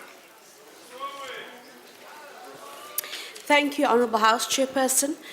The Portfolio Committee on Social Development conducted an oversight visit to the KwaZulu-Natal Department of Social Development and the national entities of the National Department of Social Development. We also visited, as you said, the children's courts in Umlazi and Chatsworth. That is the responsibility of the Department of Justice and Constitutional Development. We also had engagements with a coalition of non-governmental organizations and Lifeline. Now, Operation Sukuma Sake of the provincial government assisted greatly the Provincial Department of Social Development in terms of them achieving their service delivery targets in accordance with the national outcomes and also the priorities set out in the State of the Nation Address of 2012. It is worth noting that Operation Sukuma Sake is a living testament of what success the different spheres of government can achieve if they pool their resources together. Now, we visited the following provincial institutions and projects. We visited the Lungiziza in Ndlela village, and they provide holistic residential care to vulnerable children. And the village can best be described as a cluster foster care institution. And that is where foster care mothers take care of orphaned and vulnerable children in fully equipped homes in the village. We also visited the Aryan Benevolent Home in Chatsworth, where we found, House Chairperson, that the absence of the regulations governing the treatment of older persons in need of frail and specialized care was indeed a great challenge. Now, when we visited the Umlazi and Chatsworth courts, the magistrate there told us that there's an increase in drug abuse by underage children, which is obviously of great concern to the committee. In terms of Umlazi, the children's court facilities was in an excellent condition, and the committee was satisfied. But obviously, in terms of the Chatsworth courts, in terms of space, the Department of Justice and Constitutional Development needs to look at the environment there. The meeting with the KZN Welfare, Social Services and Development Forum was a huge success. It was very interesting, and since they represent all the community-based organizations and NGOs in the province, and it gave, in terms of the meeting with the forum, it gave us an insight into the work of the forum. When we visited SASSA, one of the glaring issues that SASSA raised with us was the issue of cross-border applications, where nationals from Mozambique and Swaziland would apply for grants in South Africa. And here we want to recommend that the Departments of Home Affairs, the South African Defence Force, SAPS and SASSA must ensure that citizenship is verified and to ensure that documented refugees access social assistance. When we visited the Newport projects, which is an NDA project in Pietermaritzburg, this project collects and packages and sells vegetables on behalf of emerging farmers. So what was gratifying was that emerging farmers actually had a market to sell their goods, and they were making money. Now, in terms of the Newland Substance Abuse Treatment Center, when we visited the center, it was in a poor state. It's also next to an informal settlement. So in terms of safety, there was issues, but also in terms of the general condition of the building. It was a building built in the 80s by the then House of Representatives, so it was deteriorating. What we can say, after our visit, the National Minister and the MEC for Social Development in the province did meet with the NGO sector, the same forum we met. They did go to the Newland Substance Abuse Center. They took the work of the committee seriously. They took the challenges and the concerns that the committee had very seriously. And what we can say to the House is that the Newland Substance Abuse Treatment Center is being renovated as we are talking. There are a lot of work has been done. There has been interaction with the NGO forum to look at the challenges and also to tackle the concerns. In September last year, when the committee was in Durban, we did have feedback from SASSA on on the cross-border applications, and there is indeed progress in that regard. Our resident member of the Portfolio Committee, Honourable Bula, went with the National Minister and the MEC when they visited these institutions that we have visited. So, in terms of our child-headed households that we also visited, it was also an eye-opener for us to see how young children have taken up the responsibility of heading households, but they are making great strides. Thank you very much, House Chair. I now recognize the Honourable Chief Whip of the Majority Party. I move that the report be adopted. The motion is that the report be adopted. Are there any objections? No objections. Agreed to. Before I go ahead, honourable members, I have to go back to the 10th order. The Honourable the Chief Whip wants to review the motion he made. He says noted, when in fact it's supposed to be referred to the Constitutional Review Committee. Can you do that? I move that the report be referred to the Joint Rules Committee for consideration during the rules review process. Are there any objections to that? No objections. Agreed to.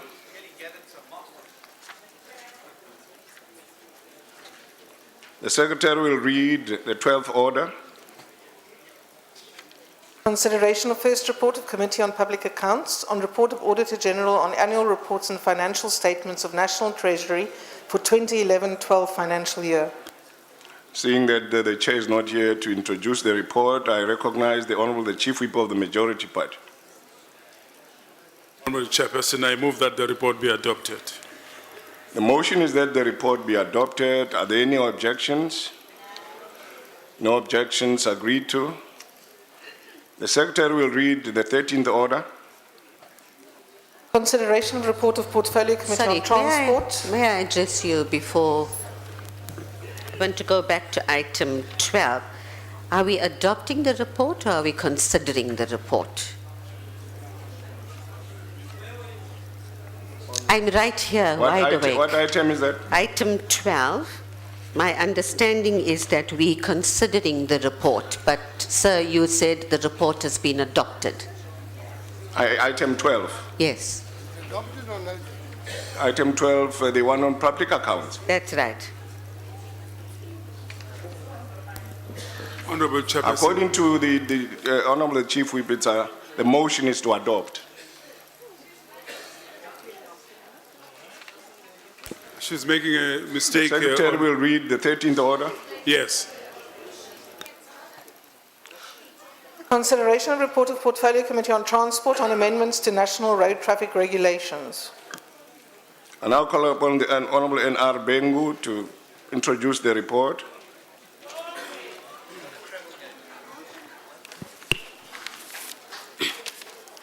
Honourable Chairperson, the Department of Transport briefed the Portfolio Committee on Transport on the proposed amendments to the regulations of the National Road Traffic Act, number 93 of 1996, which had to be continuously amended to accommodate a number of varying factors. The department reported that it had undertaken the consultative process with the provincial departments of transport, local authorities and various relevant stakeholders such as the South African Bureau of Standards, the National Association of Automobile Manufacturers of South Africa, the South African Police Services and the National Regulator for Compulsory Specifications also partook in the process.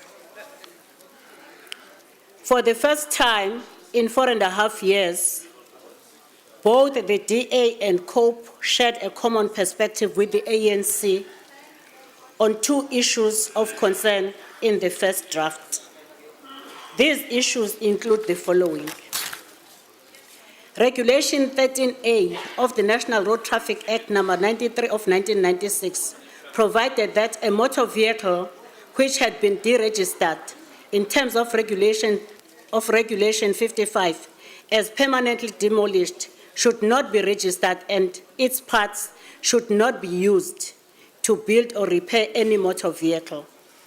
The committee thought that that regulation prohibited using second-hand genuine parts to fix or repair any part of a motor vehicle, and therefore would would affect the second-hand part dealers, resulting with job losses. We also thought that ordinary citizens who cannot afford new parts of vehicles would not be able to repair their vehicles using second-hand parts. The department reviewed the proposed regulation and inserted subsection 2 to regulation 13A to make it clear that second-hand genuine parts in good condition could still be utilized to repair a motor vehicle. The second issue was pertaining to the retrospective application of the provision of the National Road Traffic Act regulation, as the regulation had been published and submitted to Parliament in June 2012. And the department had hoped that the regulations would have been finalized before the date referred to in the regulation. Some regulations referred to December 2012, which when read after 2012 would make it seem that the regulations were going to be applied retrospectively. That regulation was also changed to ensure that the provisions did not have a retrospective application, where it would have been difficult for stakeholders and role players to comply with the legal requirement. The new provisions state that the regulations would be applicable from the date on which regulations come to effect.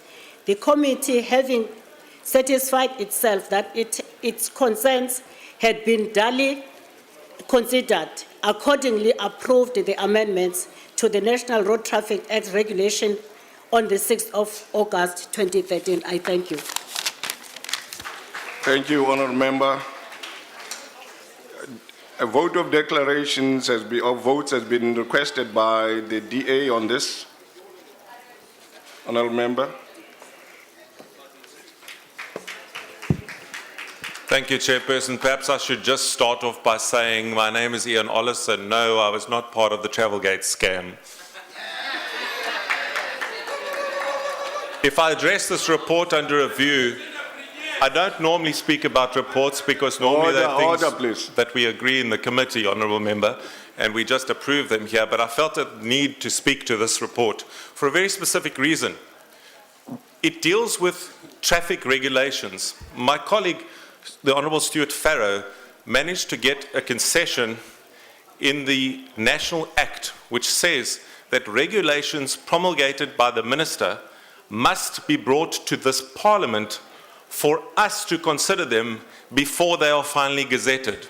And a year from today, I discovered that 3 sets of regulations never came to this Parliament, and I began asking questions about them. I wrote to the Minister, Minister Ndebele. He was suddenly removed from office and disappeared.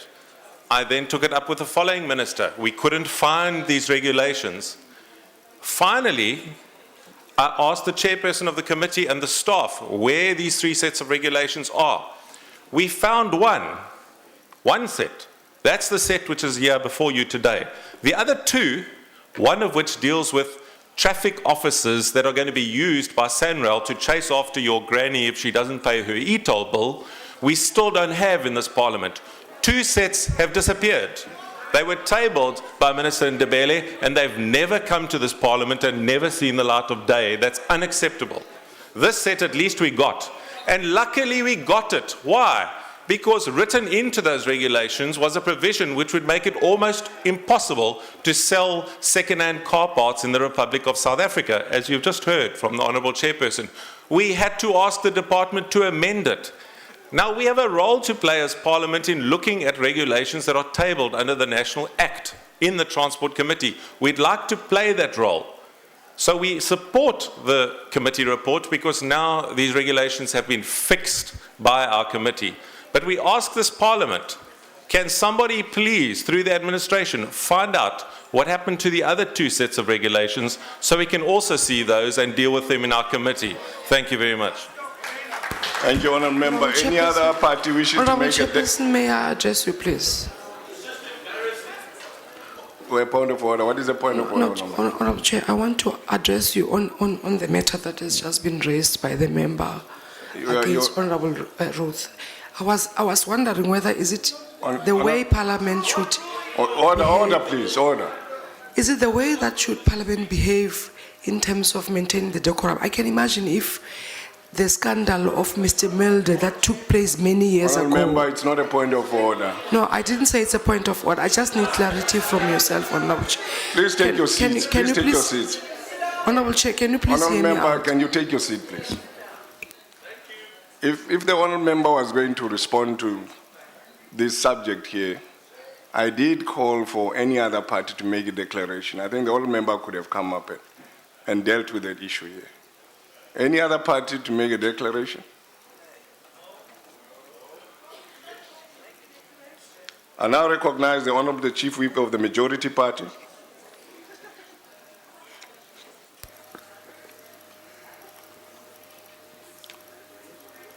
I move that the report be adopted. The motion is that the report be adopted. Are there any objections? No objections agreed to. The Secretary will read the 14th order. Consideration of report of Portfolio Committee on Home Affairs on Electoral Amendment Bill. I will now call upon the Honourable A.H. Gam to introduce the report.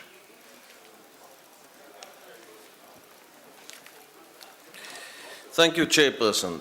The Electoral Amendment Bill, a private member's bill sponsored by the Honourable James Self, was tabled and referred to the Portfolio Committee on 27 March. The bill seeks to change our electoral system, making provision for constituencies, and to allow South Africans who are absent from their voting districts on voting day, whether in another province or abroad, to vote in the national election as well as the election for their provinces. The bill makes provision for a National Assembly of 400 members constituted as follows: 100 members elected proportionally according to the national proportional support of parties, and 300 members elected in 100 constituencies, which means each constituency will have 3 MPs. These 300 constituency MPs are elected according to a proportional representation system. After allowing the Honourable Self to address us and after deliberating on the bill, the committee adopted a motion that the legislation is not desirable at present. Amazingly enough, the Honourable Self's own party, the DA, and I hear some of you are saying it's an excellent idea, also supported this motion of undesirability. Only the Honourable McIntosh, presumably acting with a mandate from COPE, supported the bill. Ironically, the bill, if it became legislation, would most probably have erased COPE from the political map. The bill was not supported due to the following considerations. The proposed changes to the electoral system to include both the constituency and proportional representation list system might very well dilute the constitutional principle of a multi-party democracy. It does appear that these changes to the system will be to the extreme detriment of smaller parties such as COPE and result in a 2- or 3-party system instead of the current multi-party system we have. The net results of the bill would be an increased threshold resulting in the exclusion of more political parties and a system that is less proportionate to the votes received by each party than what is presently the case. We interrogated the matter. That is the conclusions the committee came to. The introduction of a constituency-based proportional representation list system will also result in a more complicated electoral system, something we don't want in this country. Absolutely. Whilst aimed at greater accountability, it is questionable to what extent the proportional representation list at constituency level will achieve this. The voter will still vote for a party, not a candidate. Each party will have a list of more than one candidate, and this may confuse voters as far as who they are voting for. On his own admission, the member who sponsored the bill, the Honourable Self, indicated that the adoption of the bill would amount to trade-offs, such as greater accountability to an extent on the one hand, as opposed to smaller parties being negatively affected on the other. Honourable Self admitted that there would be gains as well as losses, and we considered the losses to be too many. As far as the part of the bill dealing with absent and special voters is concerned, the committee is of the following opinion. The Electoral Amendment Bill 22 of 2013 has been submitted to the Speaker by the Minister of Home Affairs in terms of Joint Rule 159 and referred to the committee. This bill has been properly researched by the Electoral Commission and deals with similar matters to those in this part of the private member's bill. The committee therefore prefers to deal with these matters when it deals with the bill that is now before the committee. The committee thanks the Honourable Self for sponsoring this bill and in so doing giving the committee the opportunity to engage in a continuous debate on the most appropriate electoral system for our country. This is certainly a matter that will receive the ongoing attention of both the committee and the Electoral Commission. I thank you. Thank you, Honourable Member. A vote of a declaration has been also called here, requested by COPE.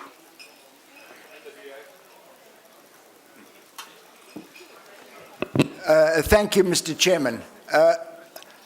I think that the Honourable Gaum has lived up to the popular conception of politicians of being fairly slippery. His attempt to present himself as a champion of tiny minority parties as an excuse to find some righteousness in shooting down this bill is very unconvincing. It was quite clear from the beginning that the ANC wanted nothing to do with this bill. They also recognized that the public and fairness in the political system demanded that they actually agree with the bill. So what did they do? They found some weak excuses and suddenly found the Freedom Front and a ZAPO and the PAC so important that they used them as an excuse to oppose this bill. But in fact, to be fair to the committee, everybody recognized that this bill, which the Honourable Self had proposed, and the House is notable for his absence as we consider this report, and of course the Shadow Minister of Home Affairs, the Honourable De Freitas, he also didn't support the bill. So I don't know where the poor public think matters of principle are. At least COPE said we will support this bill and this proposal. And I believe that it's unfortunate that it isn't debated. The only ray of hope, Mr. Chairman, is that everybody on the committee agreed it was a good bill, but we had another constraint. And I think everybody in this House knows there's an election in April or May next year. We hear it's the 15th of May, by the way. And we obviously wanted to get the law in place to deal with that election. And if we dealt with Honourable Self's private member's bill, we would have had to delay that. But I just wanted to mention that for the record, Mr. Chairman. Thank you. Thank you. Any other declaration? Honourable Member. Thank you. Thank you, Chair. First of all, let me just clarify that we did support the bill, but we agreed, and we all, as a committee, all felt that the components pertaining to constituencies and the whole system that goes around it would not be practical and realistic to discuss now for the 2014 election. So that aspect, we agree that we would bring in a private member's bill after the next elections. All other aspects with voting and voting in other provinces and voting abroad and so forth are incorporated in the IEC's bill. And so that is the reason why this change happened. There was no rejection of any bill. But the report states that the proposals contained in Honourable James Self's private members' bill, I'll quote, might very well dilute the constitutional principle of multi-party democracy. It also says that it's detrimental to smaller parties, but yet the report doesn't explain how this is the case and how these conclusions were reached, and because the bill actually explains exactly the opposite. Additionally, the report states that the bill would result in a system that is less proportional to the votes received by each party than is currently the case. In fact, the bill ensures that this balance is maintained while introducing added accountability to voters, something the ANC don't like and are really the fear of introducing such a bill would ensure that their MPs are accountable. The report again fails to substantiate this erroneous statement. The report also ignores that the current system we have in local government, where voters do indeed vote for ward candidates, implies that it cannot be done on a national level for the National Assembly. Stating that a constituency system would confuse voters, as was mentioned in the report and by the Honourable Gaum, is simply insulting to the voters, as similar systems exist worldwide and those voters understand them perfectly well. Why wouldn't South Africans? And that is why we're saying why we dealt with the two bills in a separate way. And these are the aspects that how we've approached it. And so we'll be dealing with aspects with voting on other provinces and abroad on the present IEC bill. Thank you very much. Any other declaration? Honourable Gaum. Thank you, Chair. Just in rebuttal, yes, the ANC is a champion of the principle of multi-party democracy, Honourable McIntosh, and therefore we all are also a champion of the rights of smaller political parties to be in this House, such as COPE. And I think if you check the polls, you might see that COPE would not be the second or third biggest party in this House after the elections, and this will amount to a 2 or 3 party system. That is the idea of the Honourable Self, and maybe, you know, from his perspective and from that of the DA, quite a good idea, because it will catapult the DA into the number 2 position, and smaller political parties would clearly not be where they are here today. And so, as a result of this bill, we would have had a position where we would have had to say goodbye to the ACDP, we would have said goodbye, most probably goodbye to COPE, most probably goodbye even to the IFP and other of the larger political parties. That is in essence what the consequences of the Honourable Self's bill would have been. And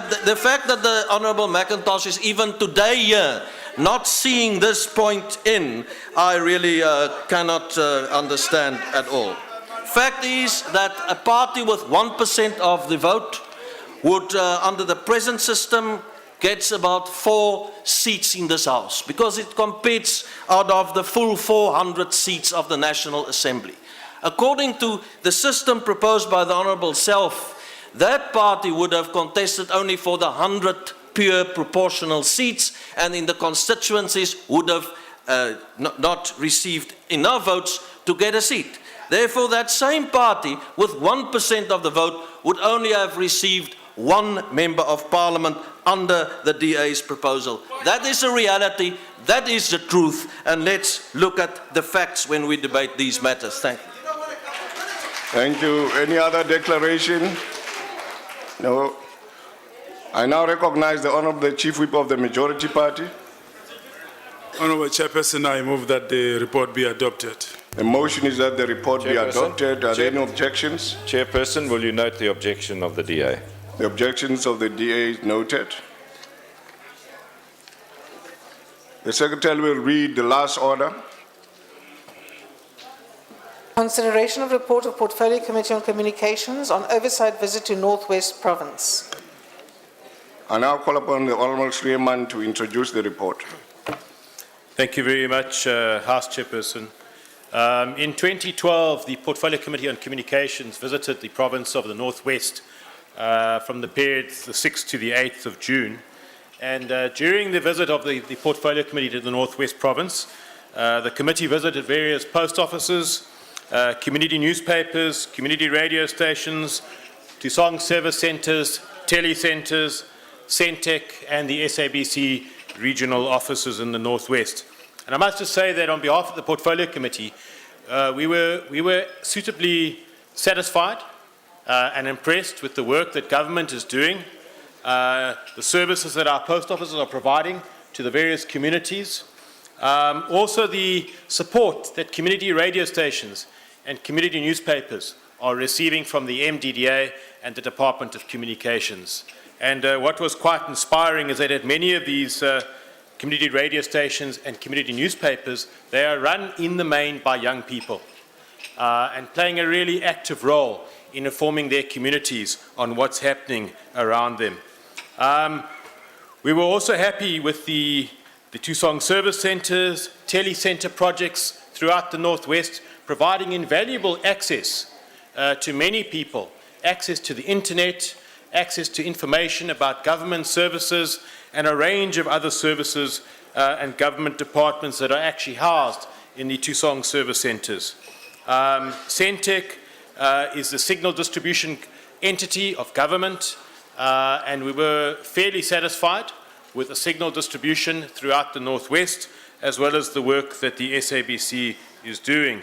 I want to just say that one of the things that the Portfolio Committee does when it goes on its oversight visits is that it takes representatives of the various entities with it, so that while we are on that oversight visit, they're able to identify particular challenges. In some instances, they take steps to resolve them on the spot, but at the end of each visit that the Portfolio Committee undertakes, they report back to us and tell us exactly how they intend to resolve some of the challenges or problems that we have found. And already the Portfolio Committee has received an update on progress made by the various entities in the communication sector as to how they are resolving some of the challenges that were found during that visit. And I want to raise just but a few. For instance, at the Kwa Nyamazani Post Office, there was no branch manager. That position has been filled. The same post office had no internet connection. That internet connection has now been installed, and they're now on the internet. The Marbies Kraal Post Office was in need of serious refurbishment. That's being undertaken and is underway. I just want to raise one or two more. We went to a particular radio station, the Letlabile Community Radio Station, and one of the challenges they had was in the capacity of the board of the station on how to run the station, and we're also in need of a grant from the MDDA. They've received their grant, and that training is starting to be rolled out.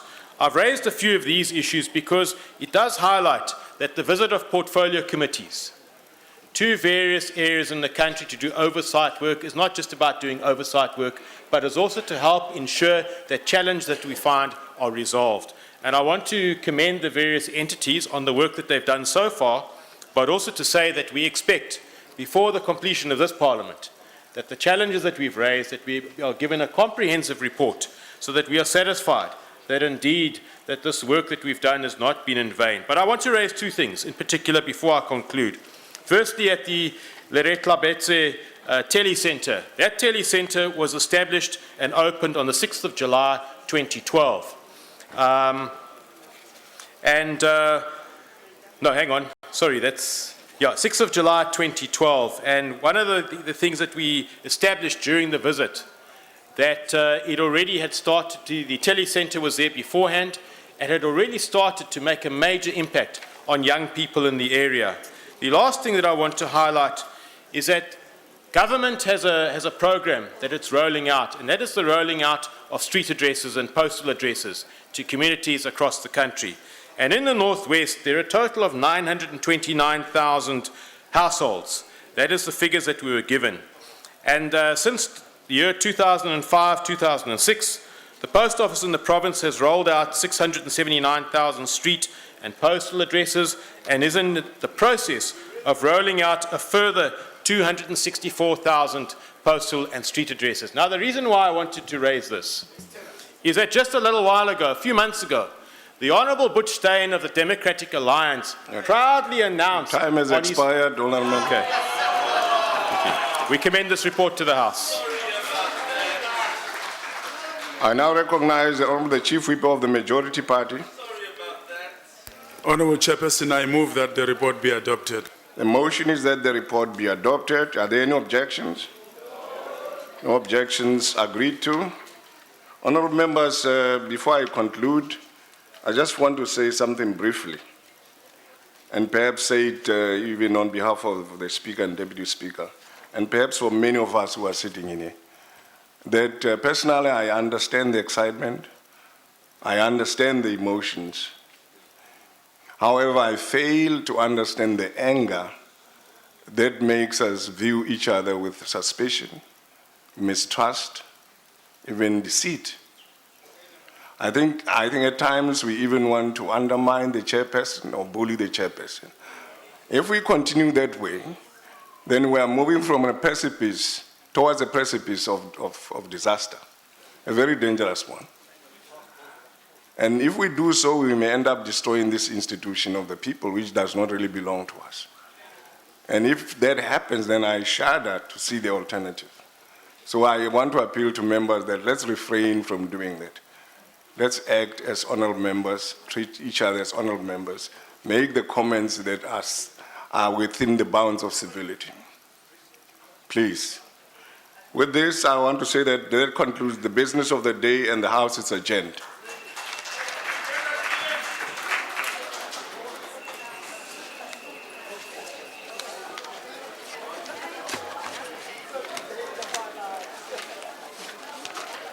Which one is it? Oh, it's that. Oh, thank you.